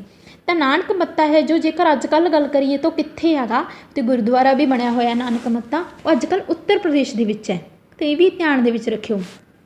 ਫਿਰ ਗੁਰੂ ਜੀ ਕਿੱਥੇ ਗਏ ਸੀ? ਕਾਮਰੂਪ। ਇਹ ਪਹਿਲੀ ਉਦਾਸੀ ਚੱਲ ਰਹੀ ਹੈ ਜਿਹਦੇ ਵਿੱਚ ਉਹ ਸੱਜਦਪੁਰ ਦੇ ਵਿੱਚ ਗਏ, ਫਿਰ ਉਹ ਗੋਰਖਮੱਤਾ ਗਏ, ਹੁਣ ਕਾਮਰੂਪ। ਕਾਮਰੂਪ ਦੇ ਵਿੱਚ ਵੀ ਉਹਨਾਂ ਨਾਲ ਇੱਕ ਘਟਨਾ ਵਾਪਰਦੀ ਹੈ। ਉੱਥੋਂ ਦੀਆਂ ਜੋ ਜਾਦੂਗਰਨੀ ਹੁੰਦੀ ਹੈ ਨੂਰ ਸ਼ਾਹੀ, ਉੱਥੇ ਉਹਨਾਂ ਦੀ ਮੁਲਾਕਾਤ ਹੁੰਦੀ ਹੈ। ਕਾਮਰੂਪ ਦੀ ਇੱਕ ਜਾਦੂਗਰਨੀ ਹੈ ਨੂਰ ਸ਼ਾਹੀ, ਉੱਥੇ ਉਹ ਆਪਣੇ ਰੂਪ ਨਾਲ ਹਰ ਇੱਕ ਨੂੰ ਪ੍ਰਭਾਵਿਤ ਕਰਦੀਆਂ ਨੇ। ਪਰ ਜਦੋਂ ਗੁਰੂ ਜੀ ਉਹਨਾਂ ਨੂੰ ਬੇਟੀ ਕਹਿ ਕੇ ਬੁਲਾਉਂਦੇ ਨੇ ਤਾਂ ਉਹ ਮਤਲਬ ਹੈਰਾਨ ਰਹਿ ਜਾਂਦੀਆਂ ਨੇ ਅਤੇ ਉਹ ਆਪਣਾ ਜੋ ਵੀ ਉਹਨਾਂ ਦੇ ਜੋ ਵੀ ਬੁਰੇ ਕਰਮ ਹੁੰਦੇ ਨੇ ਉਹ ਸਾਰੇ ਛੱਡ ਦਿੰਦੀਆਂ ਨੇ। ਤਾਂ 1510 ਈਸਵੀ ਦੇ ਵਿੱਚ ਉਹ ਜਗਨਨਾਥਪੁਰੀ ਗਏ, ਜਿੱਥੇ ਉਹਨਾਂ ਦੀ ਮੁਲਾਕਾਤ ਚੈਤਨਿਆ ਪ੍ਰਭੂ ਨਾਲ ਹੋਈ। ਜਗਨਨਾਥਪੁਰੀ ਦੀ ਘਟਨਾ ਵੀ ਇਤਿਹਾਸ ਦੇ ਵਿੱਚ ਬਹੁਤ ਮਸ਼ਹੂਰ ਹੈ, ਕਈਆਂ ਨੂੰ ਇਸ ਦੇ ਬਾਰੇ ਪਤਾ ਹੋਏਗਾ ਕਿ ਉੱਥੇ ਗੁਰੂ ਜੀ ਜਦੋਂ ਗਏ ਸੀ ਤਾਂ ਭਾਈ ਮਰਦਾਨਾ ਜੀ ਜੋ ਮੁਸਲਿਮ ਸੀ, ਇਸ ਕਰਕੇ ਉਹਨਾਂ ਨੂੰ ਮੰਦਿਰ ਦੇ ਵਿੱਚ ਐਂਟਰੀ ਨਹੀਂ ਕਰਨ ਦਿੱਤੀ ਗਈ ਸੀ ਅਤੇ ਗੁਰੂ ਜੀ ਨੇ ਸਮੁੰਦਰ ਦੇ ਕਿਨਾਰੇ 'ਤੇ ਬੈਠ ਕੇ ਹੀ ਭਗਤੀ ਕਰਨੀ ਸ਼ੁਰੂ ਕਰ ਦਿੱਤੀ ਸੀ। ਪਰ ਜਦੋਂ ਮਰਦਾਨਾ ਜੀ ਨੂੰ ਭੁੱਖ ਲੱਗੀ ਸੀ ਤਾਂ ਗੁਰੂ ਜੀ ਭਗਤੀ ਦੇ ਵਿੱਚ ਹੀ ਲੀਨ ਸੀ। ਤਾਂ ਜੋ ਮੰਦਿਰ ਦੇ ਵਿੱਚ ਜੋ ਭੋਜਨ ਚੜ੍ਹਦਾ ਸੀ, ਜੋ ਸੋਨੇ ਦੀਆਂ ਥਾਲੀਆਂ ਦੇ ਵਿੱਚ ਭੋਜਨ ਚੜ੍ਹਾਇਆ ਜਾਂਦਾ ਸੀ, ਉਹ ਥਾਲੀਆਂ ਆਪਣੇ ਆਪ ਗੁਰੂ ਜੀ ਦੇ ਅੱਗੇ ਆ ਕੇ ਪਹੁੰਚ ਕੇ ਗੁਰੂ ਜੀ ਦੇ ਅੱਗੇ ਆ ਜਾਂਦੀਆਂ ਨੇ। ਉੱਥੇ ਸਾਰੇ ਗੱਲ ਫੈਲ ਜਾਂਦੀ ਹੈ ਕਿ ਸਾਰੀਆਂ ਥਾਲੀਆਂ ਜੋ ਭੋਜਨ ਲਗਾਇਆ ਸੀ ਉਹ ਤਾਂ ਚੋਰੀ ਹੋ ਗਿਆ। ਤਾਂ ਉਸ ਤੋਂ ਬਾਅਦ ਜਦੋਂ ਰਾਜੇ ਤੱਕ ਗੱਲ ਪਹੁੰਚਦੀ ਹੈ ਤਾਂ ਉਹਨਾਂ ਨੂੰ ਪਤਾ ਲੱਗਦਾ ਹੈ ਕਿ ਇੱਥੇ ਉਹਨਾਂ ਨੂੰ ਜੋ ਮਤਲਬ ਸੁਪਨੇ ਦੇ ਵਿੱਚ ਦਰਸ਼ਨ ਦੇ ਕੇ ਉੱਥੇ ਪਤਾ ਲੱਗਦਾ ਹੈ ਕਿ ਅੱਜ ਜੋ ਇੱਥੇ ਜੋ ਥਾਲੀਆਂ ਨੇ ਉਹ ਤਾਂ ਗੁਰੂ ਜੀ ਕੋਲ ਪਹੁੰਚ ਗਈਆਂ ਨੇ ਅਤੇ ਅੱਜ ਜੋ ਇੱਥੇ ਜਗਨਨਾਥਪੁਰੀ ਦੇ ਵਿੱਚ ਇੱਕ ਮਹਾਨ ਸ਼ਖਸੀਅਤ ਆਈ ਹੋਈ ਹੈ ਤਾਂ ਉਹਨਾਂ ਦਾ ਸਵਾਗਤ ਕਰਦੇ ਨੇ। ਤਾਂ ਇਹ ਘਟਨਾ ਵੀ ਕਾਫੀ ਮਸ਼ਹੂਰ ਹੈ। ਅਤੇ ਜਗਨਨਾਥਪੁਰੀ ਦੇ ਵਿੱਚ ਉਹਨਾਂ ਦੀ ਮੁਲਾਕਾਤ ਕਿਹਨਾਂ ਦੇ ਨਾਲ ਹੋਈ ਸੀ? ਚੈਤਨਿਆ ਪ੍ਰਭੂ ਦੇ ਨਾਲ ਹੋਈ ਸੀ। ਇਹ ਵੀ ਧਿਆਨ ਰੱਖਿਓ। ਅਤੇ ਕਦੋਂ ਹੋਈ ਸੀ? 1510 ਦੇ ਵਿੱਚ। ਅਤੇ ਕਾਮਰੂਪ ਜਦੋਂ ਪਹੁੰਚੇ ਸੀ, ਕਾਮਰੂਪ ਵਿੱਚ ਉਹਨਾਂ ਦੀ ਮੁਲਾਕਾਤ ਕਿਹਨਾਂ ਨਾਲ ਹੋਈ ਸੀ? ਜਾਦੂਗਰਨੀ ਨੂਰ ਸ਼ਾਹੀ ਨਾਲ ਹੋਈ ਸੀ। ਜੇਕਰ ਦੱਸਿਆ ਹੈ ਮੈਂ ਜਿਵੇਂ ਤੁਹਾਨੂੰ, ਪਹਿਲੀ ਉਦਾਸੀ ਕੀ ਸੀ ਉਹਨਾਂ ਦੀ? ਸਭ ਤੋਂ ਲੰਬੀ ਸੀ ਅਤੇ 1508 ਵਿੱਚ ਉਹ ਵਾਪਸ ਆ ਗਏ ਸੀ ਸੁਲਤਾਨਪੁਰ। ਅਗਲੀ ਉਦਾਸੀ ਦੂਜੀ ਉਦਾਸੀ ਦੇ ਵਿੱਚ ਤੁਸੀਂ ਯਾਦ ਰੱਖ ਲਿਓ ਕਿ 1510 ਤੋਂ 1515 ਦੇ ਵਿੱਚ ਉਹਨਾਂ ਨੇ ਕੀਤੀ ਸੀ, ਜਿਸ ਦੇ ਵਿੱਚ ਉਹ ਬੀਕਾਨੇਰ ਗਏ, ਜੈਸਲਮੇਰ ਗਏ, ਅਜਮੇਰ, ਉਜੈਨ, ਹੈਦਰਾਬਾਦ, ਗੋਲਕੁੰਡਾ, ਰਾਮੇਸ਼ਵਰ, ਸ਼੍ਰੀਲੰਕਾ, ਕੋਚੀਨ, ਗੁਜਰਾਤ, ਦਵਾਰਕਾ, ਸਿੰਧ, ਮੁਲਤਾਨ, ਇੰਨੀਆਂ ਸਾਰੀਆਂ ਜਗ੍ਹਾ 'ਤੇ ਗਏ ਸੀ। ਇਹਨਾਂ ਨੂੰ ਵੀ ਇੱਕ ਵਾਰ ਨਜ਼ਰ ਮਾਰ ਲਿਓ। ਤੀਸਰੀ ਉਦਾਸੀ ਉਹਨਾਂ ਨੇ ਕਿਸ ਦਿਸ਼ਾ ਵਿੱਚ ਕੀਤੀ ਸੀ? ਉੱਤਰ ਦਿਸ਼ਾ ਵਿੱਚ, 1516 ਤੋਂ 1518। ਇਸ ਦੇ ਵਿੱਚੋਂ ਕਾਂਗੜਾ, ਚੰਬਾ, ਕਸ਼ਮੀਰ, ਕੈਲਾਸ਼ ਪਰਬਤ, ਮਾਨਸਰੋਵਰ ਝੀਲ, ਤਿੱਬਤ, ਲੱਦਾਖ, ਜੰਮੂ, ਅਮਰਨਾਥ, ਸ਼੍ਰੀਨਗਰ, ਇਹਨਾਂ ਸਾਰੀਆਂ ਜਗ੍ਹਾ 'ਤੇ ਗਏ ਸੀ। ਕਿਉਂਕਿ ਕਈ ਵਾਰ ਪ੍ਰਸ਼ਨ ਇਹ ਪੁੱਛ ਲੈਂਦੇ ਨੇ ਕਿ ਅਮਰਨਾਥ ਦੀ ਯਾਤਰਾ ਗੁਰੂ ਜੀ ਨੇ ਕਿਹੜੀ ਉਦਾਸੀ ਸਮੇਂ ਕੀਤੀ ਸੀ? ਤਾਂ ਉਹ ਕਦੋਂ ਕੀਤੀ ਸੀ? ਤੀਸਰੀ ਉਦਾਸੀ ਸਮੇਂ। ਚੌਥੀ ਉਦਾਸੀ ਉਹਨਾਂ ਨੇ ਕੀਤੀ ਸੀ ਪੱਛਮ ਦਿਸ਼ਾ 'ਚ। ਪਹਿਲੀ ਉਦਾਸੀ ਪੂਰਬ ਦਿਸ਼ਾ ਦੇ ਵਿੱਚ, ਦੂਜੀ ਦੱਖਣ ਦੇ ਵਿੱਚ, ਤੀਜੀ ਉੱਤਰ ਦੇ ਵਿੱਚ ਅਤੇ ਚੌਥੀ ਕੀਤੀ ਸੀ ਪੱਛਮ ਦਿਸ਼ਾ ਵਿੱਚ। ਸੰਨ 1518 ਈਸਵੀ ਤੋਂ 1522 ਤੱਕ। ਕਿੱਥੇ ਕਿੱਥੇ ਗਏ ਸੀ? ਮੱਕਾ, ਮਦੀਨਾ, ਬਗਦਾਦ, ਪਾਕਪਟਨ, ਈਰਾਨ, ਕਾਬੁਲ, ਪਿਸ਼ਾਵਰ। ਮੱਕਾ ਮਦੀਨਾ ਉਹ ਕਿਹੜੀ ਯਾਤਰਾ ਦੇ ਦੌਰਾਨ ਗਏ ਸੀ? ਉਦਾਸੀ ਦੇ ਦੌਰਾਨ, ਚੌਥੀ ਉਦਾਸੀ ਦੇ ਦੌਰਾਨ ਗਏ ਸੀ। ਹੁਣ ਗੁਰੂ ਜੀ ਨੇ ਮੱਕੇ ਵਿੱਚ ਕੀ ਦੱਸਿਆ ਸੀ? ਮੱਕੇ ਵਿੱਚ ਗੁਰੂ ਜੀ ਨੇ ਦੱਸਿਆ ਸੀ ਕਿ ਰੱਬ ਕੀ ਹੈ? ਹਰ ਦਿਸ਼ਾ ਵਿੱਚ ਹੈ। ਜਿੱਥੇ ਉਹਨਾਂ ਨੇ ਪੀਰ ਵਾਲੀ ਕੰਧਾਰੀ ਨੂੰ ਤਾਰਿਆ ਅਤੇ ਅੱਜ ਕੱਲ੍ਹ ਗੁਰਦੁਆਰਾ ਪੰਜਾ ਸਾਹਿਬ ਜੋ ਕਿ ਹਸਨ ਅਬਦਾਲ ਪਾਕਿਸਤਾਨ ਵਿੱਚ ਹੈ, ਉੱਥੇ ਜੋ ਪੀਰ ਕੰਧਾਰੀ ਨੂੰ ਤਾਰਿਆ ਸੀ, ਉੱਥੇ ਅੱਜ ਕੱਲ੍ਹ ਇੱਕ ਗੁਰਦੁਆਰਾ ਬਣਿਆ ਹੋਇਆ ਹੈ। ਕਿਹੜਾ ਗੁਰਦੁਆਰਾ ਬਣਿਆ ਹੋਇਆ? ਪੰਜਾ ਸਾਹਿਬ। ਪੰਜਾ ਸਾਹਿਬ ਗੁਰਦੁਆਰੇ ਨੂੰ ਕੀ ਕਹਿੰਦੇ ਆ? ਔਰ ਹਸਨ ਅਬਦਾਲ ਕਿੱਥੇ ਆ? ਉਹ ਅੱਜ ਕੱਲ੍ਹ ਪਾਕਿਸਤਾਨ ਦੇ ਵਿੱਚ ਹੈ। ਹੁਣ ਕੀ ਹੈ? ਗੁਰੂ ਜੀ ਐਮਨਾਬਾਦ ਪਹੁੰਚ ਗਏ। ਜਦੋਂ ਗੁਰੂ ਜੀ ਐਮਨਾਬਾਦ ਪਹੁੰਚੇ ਤਾਂ ਉੱਥੇ ਉਹ ਕਿੱਥੇ ਠਹਿਰੇ ਸੀ? ਭਾਈ ਲਾਲੋ ਕੋਲ। ਹੁਣ ਐਮਨਾਬਾਦ ਜਦੋਂ ਗੁਰੂ ਜੀ ਪਹੁੰਚੇ ਹੋਏ ਸੀ ਤਾਂ ਗੁਰੂ ਜੀ ਨੂੰ ਪਹਿਲਾਂ ਹੀ ਇੱਕ ਆਈਡੀਆ ਹੋ ਗਿਆ ਸੀ ਕਿ ਬਾਬਰ ਹੈ ਜੋ ਪੂਰੇ ਹਿੰਦੁਸਤਾਨ 'ਤੇ ਹਮਲਾ ਕਰਨ ਆਇਆ ਹੋਇਆ ਹੈ। ਤਾਂ ਗੁਰੂ ਨਾਨਕ ਸਾਹਿਬ ਸੀ ਜੋ ਉਹਨਾਂ ਨੇ ਅੰਦਾਜ਼ਾ ਲਗਾ ਲਿਆ ਸੀ ਕਿ ਉਹ ਹੁਣ ਇੱਥੇ ਵੀ ਹਮਲਾ ਕਰੇਗਾ। ਤਾਂ ਗੁਰੂ ਨਾਨਕ ਸਾਹਿਬ ਦੇ ਨਾਲ ਭਾਈ ਮਰਦਾਨਾ ਅਤੇ ਹੋਰ ਬਹੁਤ ਸਾਰੇ ਸਿੱਖਾਂ ਨੂੰ ਕੀ ਆ ਕੈਦ ਕਰ ਲਿਆ ਸੀ ਬਾਬਰ ਨੇ। ਤਾਂ ਬਾਬਰ ਨੇ ਕੈਦ ਕੀਤਾ ਸੀ ਗੁਰੂ ਜੀ ਨੂੰ, ਉਹ ਕਿਹੜੇ ਹਮਲੇ ਦੌਰਾਨ ਕੀਤਾ ਸੀ? ਬਾਬਰ ਨੇ ਕੁੱਲ 5 ਹਮਲੇ ਕੀਤੇ ਸੀ।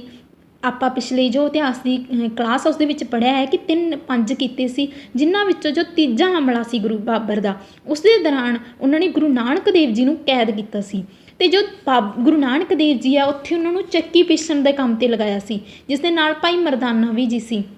ਪਰ ਬਾਬਰ ਦੇ ਜੋ ਤੀਜਾ ਹਮਲਾ ਹੈ, ਇਸ ਨੂੰ ਗੁਰੂ ਨਾਨਕ ਦੇਵ ਜੀ ਨੇ ਪਾਪਾਂ ਦੀ ਜੰਨ ਵੀ ਕਿਹਾ ਹੈ। ਜੇਕਰ ਪੁੱਛ ਲੈਣ ਕਿ ਪਾਪਾਂ ਦੀ ਜੰਨ ਗੁਰੂ ਨਾਨਕ ਦੇਵ ਜੀ ਨੇ ਬਾਬਰ ਦੇ ਕਿਸ ਹਮਲੇ ਨੂੰ ਕਿਹਾ ਹੈ, ਤਾਂ ਤੀਸਰੇ ਹਮਲੇ ਨੂੰ ਕਿਹਾ ਹੈ। ਤੇ ਜੇਕਰ ਗੁਰੂ ਜੀ ਨੂੰ ਕੈਦ ਕਰਨ ਦੀ ਗੱਲ ਹੈ ਤਾਂ ਗੁਰੂ ਜੀ ਨੂੰ ਕੈਦ ਕਰਕੇ ਕਿੱਥੇ ਰੱਖਿਆ ਗਿਆ ਸੀ? ਗੁਰੂ ਜੀ ਨੂੰ ਕੈਦ ਕਰਕੇ ਸੱਜਦਪੁਰ ਵਿਖੇ ਰੱਖਿਆ ਗਿਆ ਸੀ। ਤੇ ਗੁਰੂ ਨਾਨਕ ਦੇਵ ਜੀ ਨੇ ਜੋ ਇਹ ਬਾਬਰ ਦੇ ਹਮਲੇ ਆ ਉਹਨਾਂ ਦੀ ਗੱਲ ਕਿੱਥੇ ਕੀਤੀ ਆ? ਬਾਬਰ ਦੀ ਬਾਣੀ। ਬਾਬਰ ਦਾ ਜੋ ਹਮਲਾ ਹੈ, ਤੀਸਰਾ ਹਮਲਾ, ਜਿਸ ਨੂੰ ਗੁਰੂ ਨਾਨਕ ਦੇਵ ਜੀ ਨੇ ਪਾਪਾਂ ਦੇ ਜੰਨ ਕਿਹਾ ਸੀ, ਤੇ ਇਸ ਨੂੰ ਗੁਰੂ ਨਾਨਕ, ਜੇਕਰ ਇਸ ਦੀ ਵਰਣਨ ਦੀ ਗੱਲ ਕਰੀਏ ਕਿ ਇਸ ਦਾ ਜ਼ਿਕਰ ਆਪਾਂ ਨੂੰ ਕਿੱਥੇ ਮਿਲਦਾ ਹੈ, ਉਹ ਮਿਲਦਾ ਹੈ ਬਾਬਰ ਦੀ ਬਾਣੀ ਦੇ ਵਿੱਚ। ਬਾਬਰ ਦੀ ਬਾਣੀ। ਅੱਗੇ ਗੁਰੂ ਜੀ ਦੇ ਸਮਕਾਲੀ, ਗੁਰੂ ਜੀ ਦੇ ਸਮਕਾਲੀ ਆਪਾਂ ਪੈਸੇ ਤਾਂ ਦੇਖ ਚੁੱਕੇ ਹਾਂ ਕਿ ਜਦੋਂ ਗੁਰੂ ਜੀ ਦਾ ਜਨਮ ਹੁੰਦਾ ਉਦੋਂ ਕੌਣ ਸੀਗੇ? ਬਹਿਲੋਲ ਲੋਧੀ, ਜੋ ਕਿ ਗੁਰੂ ਜੀ ਦੇ ਸਮਕਾਲੀ ਸੀ। ਬਹਿਲੋਲ ਲੋਧੀ ਤੋਂ ਬਾਅਦ ਹੁੰਦੇ ਨੇ ਇਬਰਾਹਿਮ ਲੋਧੀ। ਤਾਂ ਇਹ ਤੁਸੀਂ ਤਸਵੀਰ ਦੇਖ ਸਕਦੇ ਹੋ ਕਿ ਕੌਣ ਨੇ ਇਹ? ਇਬਰਾਹਿਮ ਲੋਧੀ। ਉਸ ਤੋਂ ਬਾਅਦ ਨੇ ਸਿਕੰਦਰ ਲੋਧੀ। ਲੋਧੀ ਵੰਸ਼ ਦਾ ਸ਼ਾਸਨ ਸੀ। ਜੋ ਗੁਰੂ ਜੀ ਨੇ ਜਨਮ ਲਿਆ ਉਦੋਂ ਵੀ ਲੋਧੀ ਵੰਸ਼ ਦਾ ਸ਼ਾਸਨ ਸੀ, ਪਰ ਗੁਰੂ ਜੀ ਦੇ ਜਨਮ ਤੋਂ ਬਾਅਦ ਹੌਲੀ ਹੌਲੀ ਲੋਧੀ ਵੰਸ਼ ਦਾ ਖਾਤਮਾ ਹੋ ਗਿਆ ਸੀ ਤੇ ਗੁਰੂ ਜੀ ਦੇ ਹੁੰਦੇ ਹੋਏ ਹੀ ਜੋ ਮੁਗਲ ਵੰਸ਼ ਉਸ ਦੀ ਸਥਾਪਨਾ ਹੋ ਗਈ ਸੀ, ਸਿਕੰਦਰ ਲੋਧੀ। ਤਾਂ ਉਸ ਤੋਂ ਇਲਾਵਾ ਜੋ ਉਹਨਾਂ ਦੇ ਸਮਕਾਲੀ ਨੇ ਬਾਬਰ ਨੇ ਮੁਗਲ ਵੰਸ਼ ਦੀ ਸਥਾਪਨਾ ਕਰਤੀ ਸੀ। ਸ਼ੇਰ ਸ਼ਾਹ ਸੂਰੀ, ਇਹ ਵੀ ਗੁਰੂ ਜੀ ਦੇ ਸਮਕਾਲੀ ਰਹੇ ਨੇ। ਉਸ ਤੋਂ ਬਾਅਦ ਸੰਤ ਕਬੀਰ। ਜੇਕਰ ਸੰਤ ਦੀ ਗੱਲ ਕਰੀਏ ਤਾਂ ਸੰਤ ਕਬੀਰ ਜੀ ਕਿਹਨਾਂ ਦੇ ਸਮਕਾਲੀ ਰਹੇ ਨੇ? ਗੁਰੂ ਨਾਨਕ ਦੇਵ ਜੀ ਦੇ। ਰਚਨਾਵਾਂ। ਹੁਣ ਗੁਰੂ ਜੀ ਦੀਆਂ ਰਚਨਾਵਾਂ ਦੀ ਜੇਕਰ ਗੱਲ ਕਰੀਏ ਤਾਂ ਗੁਰੂ ਸਾਹਿਬ ਨੇ 19 ਰਾਗਾਂ ਵਿੱਚ ਬਾਣੀ ਉਸਾਰੀ ਸੀ। ਕਿੰਨੇ ਰਾਗਾਂ ਵਿੱਚ ਬਾਣੀ ਉਸਾਰੀ ਸੀ? 19 ਰਾਗਾਂ ਵਿੱਚ। 19 ਰਾਗ ਕਿਹੜੇ ਕਿਹੜੇ ਸੀ ਉਹ ਮੈਂ ਇੱਥੇ ਦੱਸੇ ਹੋਏ ਨੇ, ਜਿਵੇਂ ਜਿਹੜੇ ਮਸ਼ਹੂਰ ਨੇ ਸ਼੍ਰੀ ਰਾਗ ਹੈ, ਗੌੜੀ ਹੈ, ਆਸਾ ਗੁਜਰੀ ਹੈ, ਅਗੇਤਨਾਸਰੀ ਹੈ, ਬਿਲਾਵਲ। ਜੇਕਰ ਤਾਂ ਤੁਸੀਂ ਪੰਜਾਬ ਦੇ ਹੀ ਪੇਪਰ ਦੇ ਰਹੇ ਹੋ, ਮਤਲਬ ਜੋ ਕੰਪੀਟੀਟਿਵ ਐਗਜ਼ਾਮਸ ਨੇ, ਤਾਂ ਤੁਹਾਨੂੰ ਇੰਨੇ ਰਾਗ ਯਾਦ ਕਰਨ ਦੀ ਜ਼ਰੂਰਤ ਨਹੀਂ। ਪਰ ਜੇਕਰ ਤੁਸੀਂ ਕੋਈ ਮਾਸਟਰ ਕੈਡਰ ਵਗੈਰਾ ਦੀ ਤਿਆਰੀ ਕਰ ਰਹੇ ਹੋ ਤਾਂ ਤੁਹਾਨੂੰ ਇੱਕ ਵਾਰ ਇਹ ਰਾਗ ਵੀ ਪੜ੍ਹ ਲੈਣੇ ਚਾਹੀਦੇ ਨੇ। ਇਸ ਤੋਂ ਇਲਾਵਾ ਜੋ ਪੰਜਾਬੀ ਏ ਦਾ ਪੇਪਰ ਹੈ, ਜੇਕਰ ਤੁਸੀਂ ਬੀ ਗ੍ਰੇਡ ਪੋਸਟਾਂ ਦੇ ਪੇਪਰ ਦੇ ਰਹੇ ਹੋ ਤਾਂ ਜੋ ਪੰਜਾਬੀ ਏ ਦਾ ਪੇਪਰ ਹੈ ਉਸ ਦਾ ਲੈਵਲ ਥੋੜ੍ਹਾ ਔਖਾ ਹੁੰਦਾ ਹੈ, ਉਸ ਦੇ ਵਿੱਚ ਵੀ ਇਹ ਪੁੱਛੇ ਜਾ ਸਕਦੇ ਨੇ। ਸ਼੍ਰੀ ਗੁਰੂ ਗ੍ਰੰਥ ਸਾਹਿਬ ਵਿੱਚ ਗੁਰੂ ਨਾਨਕ ਦੇਵ ਜੀ ਦੇ ਕਿੰਨੇ ਜੋ ਸ਼ਲੋਕ ਨੇ ਦਰਜ ਨੇ? 974। ਕਈ ਜਗ੍ਹਾ 'ਤੇ ਇਹ 947 947 ਵੀ ਦਿੱਤੇ ਹੋਏ ਨੇ, ਪਰ ਇਸ ਦੇ ਸਹੀ ਆਨਸਰ ਇਹੀ ਹੈ ਕਿ 974 ਸ਼ਲੋਕ ਨੇ। ਉਹਨਾਂ ਦੀ ਰਚਨਾ ਜਿਹੜੀ ਉਹ ਕਿਹੜੀ ਭਾਸ਼ਾ 'ਚ ਹੈ? ਫਾਰਸੀ ਵਿੱਚ ਮਿਲਦੀ ਹੈ ਜ਼ਿਆਦਾ। ਪਰ ਉਹ ਜਦੋਂ ਵੀ ਜਿੱਥੇ ਜਾਂਦੇ ਸੀ ਤਾਂ ਉਹ ਆਪਣੀ ਰਚਨਾ ਉਸ ਹਿਸਾਬ ਨਾਲ ਕਰਦੇ ਸੀ ਜਿਸ ਹਿਸਾਬ ਦੀ ਉੱਥੋਂ ਦੇ ਲੋਕਾਂ ਦੀ ਭਾਸ਼ਾ ਸੀ। ਜਿਵੇਂ ਕਿ ਉਹਨਾਂ ਨੇ ਪੰਡਤਾਂ ਦੇ ਸਾਹਮਣੇ ਆਪਣੀ ਜੋ ਗੱਲ ਹੈ ਉਸ ਨੂੰ ਸਪਸ਼ਟ ਕਰਨ ਲਈ ਸੰਸਕ੍ਰਿਤੀ ਦੇ ਵਿੱਚ ਵੀ ਸ਼ਲੋਕ ਉਚਾਰਿਆ, ਅਤੇ ਜੋ ਸੰਸਕ੍ਰਿਤੀ ਦੇ ਵਿੱਚ ਸ਼ਲੋਕ ਹੈ ਆਸਾ ਦੀ ਵਾਰ ਦੇ ਵਿੱਚ ਆਪਾਂ ਨੂੰ ਦੇਖਣ ਨੂੰ ਮਿਲਦਾ ਹੈ। ਉਸ ਤੋਂ ਇਲਾਵਾ ਜੋ ਉਹਨਾਂ ਦੀਆਂ ਰਚਨਾਵਾਂ ਨੇ ਉਹਨਾਂ ਦੇ ਵਿੱਚ ਕਿਹੜੀਆਂ ਕਿਹੜੀਆਂ ਮੁੱਖ ਨੇ? ਜਪਜੀ ਸਾਹਿਬ, ਆਸਾ ਦੀ ਵਾਰ, ਮਾਝ ਦੀ ਵਾਰ, ਮਲਾਰ ਦੀ ਵਾਰ, ਦੱਖਣੀ ਓਂਕਾਰ, ਸਿੱਧ ਗੋਸ਼ਟ, 12 ਮਾਹ ਤੁਖਾਰੀ, ਇਹ ਸਾਰੀਆਂ ਕਿਹਦੇ ਵਿੱਚ ਦਰਜ ਨੇ? ਗੁਰੂ ਗ੍ਰੰਥ ਸਾਹਿਬ ਦੇ ਵਿੱਚ ਦਰਜ ਨੇ। ਪਰ ਜੇਕਰ ਜਪਜੀ ਸਾਹਿਬ ਦੀ ਗੱਲ ਕਰੀਏ ਤਾਂ ਜਪਜੀ ਸਾਹਿਬ ਦੀ ਰਚਨਾ ਹੈ ਜੋ ਉਹ ਗੁਰੂ ਨਾਨਕ ਦੇਵ ਜੀ ਨੇ ਕਰਤਾਰਪੁਰ ਵਿਖੇ ਕੀਤੀ ਸੀ। ਅਤੇ ਜੇਕਰ ਦੇਖਿਆ ਜਾਵੇ ਕਿਹੜੀ ਬਾਣੀ ਰਾਗ ਮੁਕਤ ਹੈ ਤਾਂ ਜਪਜੀ ਸਾਹਿਬ ਇੱਕ ਰਾਗ ਮੁਕਤ ਬਾਣੀ ਹੈ। ਅਤੇ ਗੁਰੂ ਗ੍ਰੰਥ ਸਾਹਿਬ ਵਿੱਚ ਸਭ ਤੋਂ ਪਹਿਲਾ ਜਿਹੜਾ ਮਹਾਨ ਦਰਜਾ ਹੈ ਉਹ ਇਸੇ ਨੂੰ ਦਿੱਤਾ ਗਿਆ ਹੈ, ਜਪਜੀ ਸਾਹਿਬ ਨੂੰ। ਅਤੇ ਇਸ ਵਿੱਚ ਗੁਰੂ ਜੀ ਨੇ ਈਸ਼ਵਰ ਦੀ ਮਹਿਮਾ ਦਾ ਜ਼ਿਕਰ ਕੀਤਾ ਹੈ। ਜਪਜੀ ਸਾਹਿਬ ਦੇ ਵਿੱਚ ਗੁਰੂ ਜੀ ਨੇ ਕਿਸ ਦਾ ਜ਼ਿਕਰ ਕੀਤਾ ਹੈ? ਈਸ਼ਵਰ ਦੀ ਮਹਿਮਾ ਦਾ ਜ਼ਿਕਰ ਕੀਤਾ ਹੈ। ਅਤੇ ਇਸ ਦੇ ਦੀਆਂ ਕੁੱਲ 38 ਪੌੜੀਆਂ ਨੇ। ਇਸ ਦੇ ਵਿੱਚ ਇੱਕ ਮੂਲ ਮੰਤਰ ਸਾਹਿਬ ਹੈ, 38 ਪੌੜੀਆਂ ਅਤੇ 2 ਸ਼ਲੋਕ ਦਰਜ ਨੇ ਜਪਜੀ ਸਾਹਿਬ ਦੇ ਵਿੱਚ, ਜਿਸ ਦੀ ਰਚਨਾ ਗੁਰੂ ਜੀ ਨੇ ਕਰਤਾਰਪੁਰ ਵਿਖੇ ਕੀਤੀ ਸੀ। ਆਸਾ ਦੀ ਵਾਰ। ਜੇਕਰ ਆਸਾ ਦੀ ਵਾਰ ਗੱਲ ਕਰੀਏ ਤਾਂ ਗੁਰੂ ਜੀ ਦੀ ਦੂਜੀ ਮਹਾਨ ਕਿਰਤ ਹੈ। ਇਸ ਨਾਲ ਗੁਰੂ ਜੀ ਨੇ ਅਧਿਆਤਮਿਕ ਵਾਰਾਂ ਦੀ ਪ੍ਰਥਾ ਚਲਾਈ ਸੀ। ਅਧਿਆਤਮਿਕ ਵਾਰਾਂ ਦੀ ਪ੍ਰਥਾ ਗੁਰੂ ਨਾਨਕ ਦੇਵ ਜੀ ਨੇ ਚਲਾਈ ਸੀ ਆਸਾ ਦੀ ਵਾਰ ਦੀ ਰਚਨਾ ਕਰਕੇ। ਤਾਂ ਗੁਰੂ ਜੀ ਨੇ ਇਹ ਕੰਮ ਦੇਸ਼ ਵਾਸੀਆਂ ਨੂੰ ਆਤਮਿਕ ਅਤੇ ਆਚਰਣਿਕ ਪੱਧਰ 'ਤੇ ਸ਼ੂਰਵੀਰ ਬਣਾਉਣ ਲਈ ਕੀਤਾ ਸੀ। ਇਹਦੀਆਂ ਕਿੰਨੀਆਂ ਪੌੜੀਆਂ ਨੇ? ਆਸਾ ਦੀ ਵਾਰ ਦੇ ਵਿੱਚ ਕੁੱਲ 24 ਪੌੜੀਆਂ ਨੇ, ਅਤੇ ਉਹਨਾਂ ਦੇ ਨਾਲ ਹੀ ਇੱਕ ਸ਼ਲੋਕ ਵੀ ਦਿੱਤਾ ਹੋਇਆ ਹੈ। ਸ਼ਲੋਕਾਂ ਅਤੇ ਪੌੜੀਆਂ ਦੇ ਵਿਸ਼ੇ ਪੱਖੋਂ ਬਹੁਤ ਡੂੰਘਾ ਸੰਬੰਧ ਹੈ। ਇਹ ਸਾਹਿਤਕ ਪੱਖੋਂ ਵੀ ਮਹਾਨ ਰਚਨਾ ਹੈ। ਇਸ ਵਿੱਚ ਗੁਰੂ ਜੀ ਨੇ ਜਨੇਊ ਦੀ ਰਸਮ ਦਾ ਜ਼ਿਕਰ ਕੀਤਾ ਹੈ ਅਤੇ ਇਸਤਰੀਆਂ ਨੂੰ ਸਨਮਾਨ ਦੇਣ ਦਾ ਜ਼ਿਕਰ ਕੀਤਾ ਹੈ। ਮੈਂ ਤੁਹਾਨੂੰ ਪਹਿਲਾਂ ਹੀ ਦੱਸ ਚੁੱਕੀ ਹਾਂ ਕਿ ਜਨੇਊ ਦੀ ਰਸਮ ਦਾ ਵਰਣਨ ਜਿਹੜਾ ਆਪਾਂ ਨੂੰ ਕਿੱਥੋਂ ਮਿਲਦਾ ਹੈ? ਆਸਾ ਦੀ ਵਾਰ ਦੇ ਵਿੱਚ ਮਿਲਦਾ ਹੈ, ਜਿਸ ਵਿੱਚ ਗੁਰੂ ਜੀ ਨੇ ਇਸਤਰੀ ਨੂੰ ਸਨਮਾਨ ਦੇਣ ਦਾ ਜ਼ਿਕਰ ਵੀ ਕੀਤਾ ਹੈ। ਇਸ ਤੋਂ ਇਲਾਵਾ ਸਿੱਧ ਗੋਸ਼ਟ ਦੀ ਰਚਨਾ ਜਿਹੜੀ ਅਚਲ ਬਟਾਲੇ ਵਿੱਚ ਹੋਈ ਸੀ, ਜਿੱਥੇ ਕਿ ਸਿੱਧਾਂ ਨਾਲ ਗੋਸ਼ਟੀ ਹੋਈ ਸੀ। ਅਚਲ ਬਟਾਲੇ ਦੇ ਮੇਲੇ ਵਿੱਚ ਗੁਰੂ ਜੀ ਦੇ ਜੋਗੀਆਂ ਨਾਲ ਹੋਏ ਵਿਚਾਰ ਵਟਾਂਦਰੇ ਦਾ ਬਿਉਰਾ ਹੈ। ਤਾਂ ਕਈ ਵਾਰ ਪੰਜਾਬੀ ਇਹਦੇ ਵਿੱਚ ਇਹ ਪ੍ਰਸ਼ਨ ਪੁੱਛਿਆ ਜਾ ਸਕਦਾ ਹੈ ਕਿ ਸਿੰਧ ਗੋਸ਼ਟ ਦੇ ਵਿੱਚ ਕਿਹਨਾਂ ਨਾਲ ਹੋਈ ਗੱਲ ਦਾ ਜ਼ਿਕਰ ਹੈ? ਵਿਚਾਰ ਵਟਾਂਦਰੇ ਦਾ। ਤਾਂ ਜੋਗੀਆਂ ਨਾਲ ਹੋਏ ਵਿਚਾਰ ਵਟਾਂਦਰੇ ਦਾ ਜ਼ਿਕਰ ਸਿੰਧ ਗੋਸ਼ਟ ਦੇ ਵਿੱਚ ਕੀਤਾ ਗਿਆ ਹੈ। 12 ਮਾਹ ਤੁਖਾਰੀ ਕੁਦਰਤ ਵਰਣਨ ਅਤੇ ਪ੍ਰਭੂ ਪ੍ਰੇਮ ਨਾਲ ਭਰਪੂਰ ਹੈ। ਅੱਗੇ ਸਿੱਖ ਧਰਮ ਵਿੱਚ ਯੋਗਦਾਨ, ਜੇਕਰ ਗੁਰੂ ਜੀ ਦੀ ਗੱਲ ਕਰੀਏ ਤਾਂ ਸਿੱਖ ਧਰਮ ਦੇ ਵਿੱਚ ਉਹਨਾਂ ਦਾ ਜੋ ਯੋਗਦਾਨ ਹੈ ਉਸ ਨੂੰ ਆਪਾਂ ਸ਼ਬਦਾਂ ਦੇ ਵਿੱਚ ਬਿਆਨ ਨਹੀਂ ਕਰ ਸਕਦੇ, ਬਹੁਤ ਵੱਡਾ ਯੋਗਦਾਨ ਹੈ। ਪਰ ਜੋ ਇਸ ਦੇ ਵਿੱਚ ਮੇਨ ਹੈ, ਸੰਗਤ ਤੇ ਪੰਗਤ ਪ੍ਰਥਾ ਗੁਰੂ ਜੀ ਨੇ ਚਲਾਈ ਸੀ। ਗੁਰੂ ਗੱਦੀ ਦੀ ਸ਼ੁਰੂਆਤ ਹੈ, ਜੋ ਗੁਰੂ ਗੱਦੀ ਦੀ ਪਰੰਪਰਾ ਹੈ ਗੁਰੂ ਜੀ ਤੋਂ ਸ਼ੁਰੂ ਹੋਈ ਸੀ। ਗੁਰਦੁਆਰਾ ਸੰਸਥਾ, ਪਹਿਲਾ ਗੁਰਦੁਆਰਾ ਜੋ ਗੁਰੂ ਜੀ ਨੇ ਬਣਾਇਆ ਸੀ। ਨਾਮ ਦਾ ਜਾਪ ਕਰਨਾ, ਕਿਰਤ ਕਰਨੀ ਤੇ ਵੰਡ ਕੇ ਛਕਣ ਦਾ ਸਿਧਾਂਤ ਵੀ ਗੁਰੂ ਨਾਨਕ ਦੇਵ ਜੀ ਨੇ ਦਿੱਤਾ ਸੀ।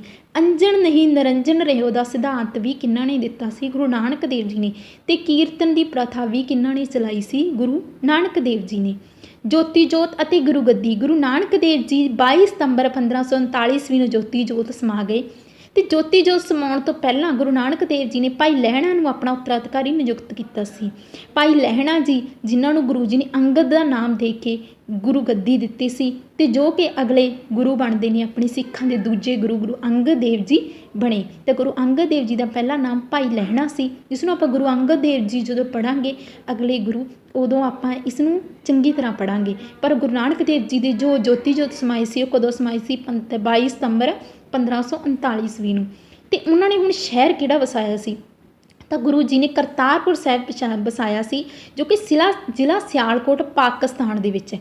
ਤੇ ਇਹ ਸ਼ਹਿਰ ਕਦੋਂ ਵਸਾਇਆ ਸੀ ਉਹਨਾਂ ਨੇ? ਜਦੋਂ ਪਹਿਲੀ ਉਦਾਸੀ ਕਰਕੇ ਵਾਪਸ ਆਏ ਸੀ ਤਾਂ ਗੁਰੂ ਜੀ ਦੇ ਪਰਿਵਾਰ ਦੇ ਰਹਿਣ ਲਈ ਉਹਨਾਂ ਨੇ ਮਤਲਬ ਇੰਤਜ਼ਾਮ ਕਰਿਆ ਸੀ, ਤਾਂ ਉਦੋਂ ਉਹਨਾਂ ਨੇ ਕਰਤਾਰਪੁਰ ਸ਼ਹਿਰ ਵਸਾਇਆ ਸੀ। ਤੇ ਕਰਤਾਰਪੁਰ ਹੈ ਜੋ ਸ਼ਹਿਰ, ਉਹ ਕਿੱਥੇ ਹੈਗਾ? ਉਹ ਰਾਵੀ ਦਰਿਆ 'ਤੇ ਹੈ, ਰਾਵੀ ਦਰਿਆ ਦੇ ਕੰਢੇ 'ਤੇ ਸਥਿਤ ਹੈ ਕਰਤਾਰਪੁਰ।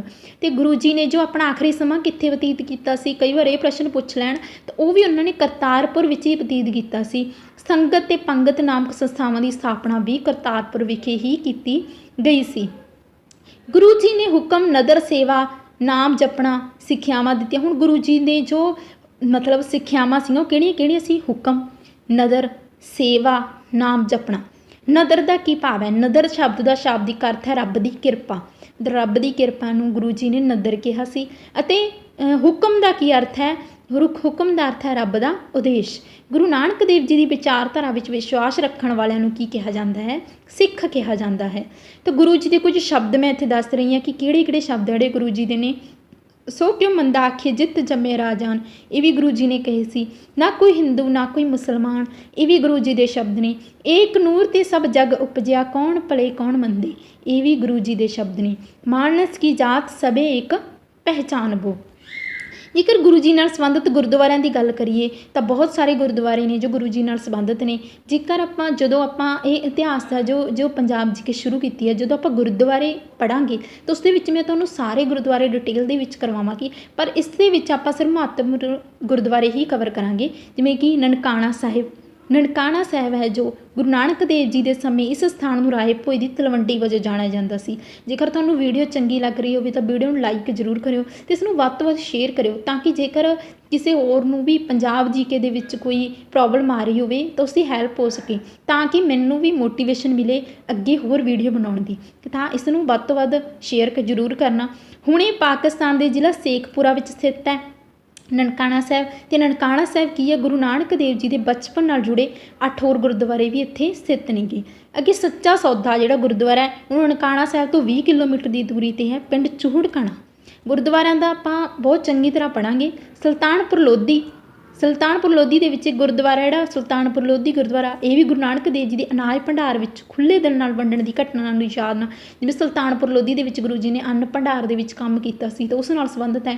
ਗੁਰਦੁਆਰਾ ਰੋੜੀ ਸਾਹਿਬ, ਇਹ ਪਾਕਿਸਤਾਨ ਦੇ ਜ਼ਿਲ੍ਹਾ ਗੁਜਰਾਤ ਦੇ ਐਮਨਾਬਾਦ ਵਿੱਚ ਹੈ। ਇੱਥੇ ਗੁਰੂ ਨਾਨਕ ਦੇਵ ਜੀ ਨੇ ਭਾਈ ਲਾਲੋ ਦਾ ਸਾਦਾ ਭੋਜਨ ਸਾਂਝਾ ਕੀਤਾ ਸੀ, ਪਰ ਮਲਿਕ ਭਾਗੋ ਦੇ ਸ਼ਾਨਦਾਰ ਦਾਅਵੇ ਤੋਂ ਇਨਕਾਰ ਕਰ ਦਿੱਤਾ ਸੀ। ਗੁਰਦੁਆਰਾ ਬਾਬੇ ਦੀ ਵੇਰ, ਇਹ ਪਾਕਿਸਤਾਨ ਦੇ ਜ਼ਿਲ੍ਹਾ ਸਿਆਲਕੋਟ ਵਿੱਚ ਹੈ। ਇੱਥੇ ਗੁਰੂ ਨਾਨਕ ਦੇਵ ਜੀ ਨੇ ਬੇਰ ਦੇ ਦਰਖਤ ਹੇਠਾਂ ਠਹਿਰੇ ਅਤੇ ਪੀਰ ਹਮਾਜ ਗਾਊਸ ਨੂੰ ਆਪਣਾ ਮੁਰੀਦ ਬਣਾਇਆ ਸੀ। ਗੁਰਦੁਆਰਾ ਛੋਟਾ ਨਨਕਾਣਾ ਸਾਹਿਬ, ਸਿੰਧ ਮੱਠ ਕੁਰੂਕਸ਼ੇਤਰ। ਗੁਰਦੁਆਰਾ ਮੰਜੀ ਸਾਹਿਬ ਗੁਰਦੁਆਰਾ ਕਰਨਾਲ ਹਰਿਆਣਾ। ਇੱਥੇ ਗੁਰੂ ਨਾਨਕ ਦੇਵ ਜੀ ਨੇ ਕਲੰਦਰ ਸ਼ਾਹ ਇੱਕ ਫਕੀਰ ਹੈ ਜੋ ਚਮਤਕਾਰ ਕਰਦਾ ਸੀ, ਨੂੰ ਸਲਾਹ ਦਿੱਤੀ ਸੀ ਤਾਂ ਇਸ ਤਰੀਕੇ ਨਾਲ ਇਹ ਕਾफ़ी ਗੁਰਦੁਆਰੇ ਨੇ, ਪਰ ਗੁਰਦੁਆਰਿਆਂ ਵਾਲੇ ਚੈਪਟਰ ਦੇ ਵਿੱਚ ਹੀ ਆਪਾਂ ਇਸ ਨੂੰ ਡਿਟੇਲ ਨਾਲ ਪੜ੍ਹਾਂਗੇ। ਗੁਰਦੁਆਰਾ ਮਜਨੂ ਕਾ ਟਿੱਲਾ ਦਿੱਲੀ ਦੇ ਵਿੱਚ ਹੈ। ਇਹ ਉਹ ਥਾਂ ਸੀ ਜਿੱਥੇ ਗੁਰੂ ਨਾਨਕ ਦੇਵ ਜੀ ਨੇ ਸਿਕੰਦਰ ਲੋਧੀ ਨੂੰ ਮਨਾ ਲਿਆ ਅਤੇ ਸੈਂਕੜੇ ਕੈਦੀਆਂ ਨੂੰ ਰਿਹਾ ਕਰਵਾਇਆ ਸੀ, ਗੁਰਦੁਆਰਾ ਮਜਨੂ ਕਾ ਟਿੱਲਾ। ਤਾਂ ਇਸੇ ਨਾਲ ਹੀ ਅੱਜ ਦਾ ਜੋ ਗੁਰੂ ਨਾਨਕ ਦੇਵ ਜੀ ਦੀ ਜੋ ਇਤਿਹਾਸ ਸੀ ਉਹ ਆਪਾਂ ਪੜ੍ਹ ਲਿਆ ਹੈ। ਅਤੇ ਜੇਕਰ ਤੁਹਾਨੂੰ ਵੀਡੀਓ ਚੰਗੀ ਲੱਗੇ ਤਾਂ ਪਲੀਜ਼ ਇਸ ਨੂੰ ਵੱਧ ਤੋਂ ਵੱਧ ਸ਼ੇਅਰ ਕਰੋ, ਤਾਂ ਕਿ ਜਿਸ ਨੂੰ ਵੀ ਹੈਲਪ ਦੀ ਜ਼ਰੂਰਤ ਹੋਵੇ, ਪੰਜਾਬ ਜੀਕੇ ਦੇ ਵਿੱਚ ਕੋਈ ਪ੍ਰੋਬਲਮ ਹੋਵੇ, ਜੇਕਰ ਉਹ ਸੀਰੀਜ਼ ਨੂੰ ਚੰਗੀ ਤਰ੍ਹਾਂ ਕਰ ਲੈਂਦਾ ਹੈ ਤਾਂ ਤੁਸੀਂ ਪੰਜਾਬ ਜੀਕੇ ਦੇ ਵਿੱਚ ਬਹੁਤ ਵਧੀਆ ਸਕੋਰ ਕਰ ਪਾਓਗੇ। ਤਾਂ ਆਪਾਂ ਅਗਲੀ ਵੀਡੀਓ ਲੈ ਕੇ ਆਵਾਂਗੇ ਇਸ ਦੇ MCQ ਦੀ, ਅਤੇ ਉਸ ਤੋਂ ਬਾਅਦ ਗੁਰੂ ਅੰਗਦ ਦੇਵ ਜੀ। ਤਾਂ ਆਪਾਂ ਇਸੇ ਤਰੀਕੇ ਨਾਲ ਪੂਰਾ ਪੰਜਾਬ ਦਾ ਇਤਿਹਾਸ ਕਵਰ ਕਰਾਂਗੇ। Thank you.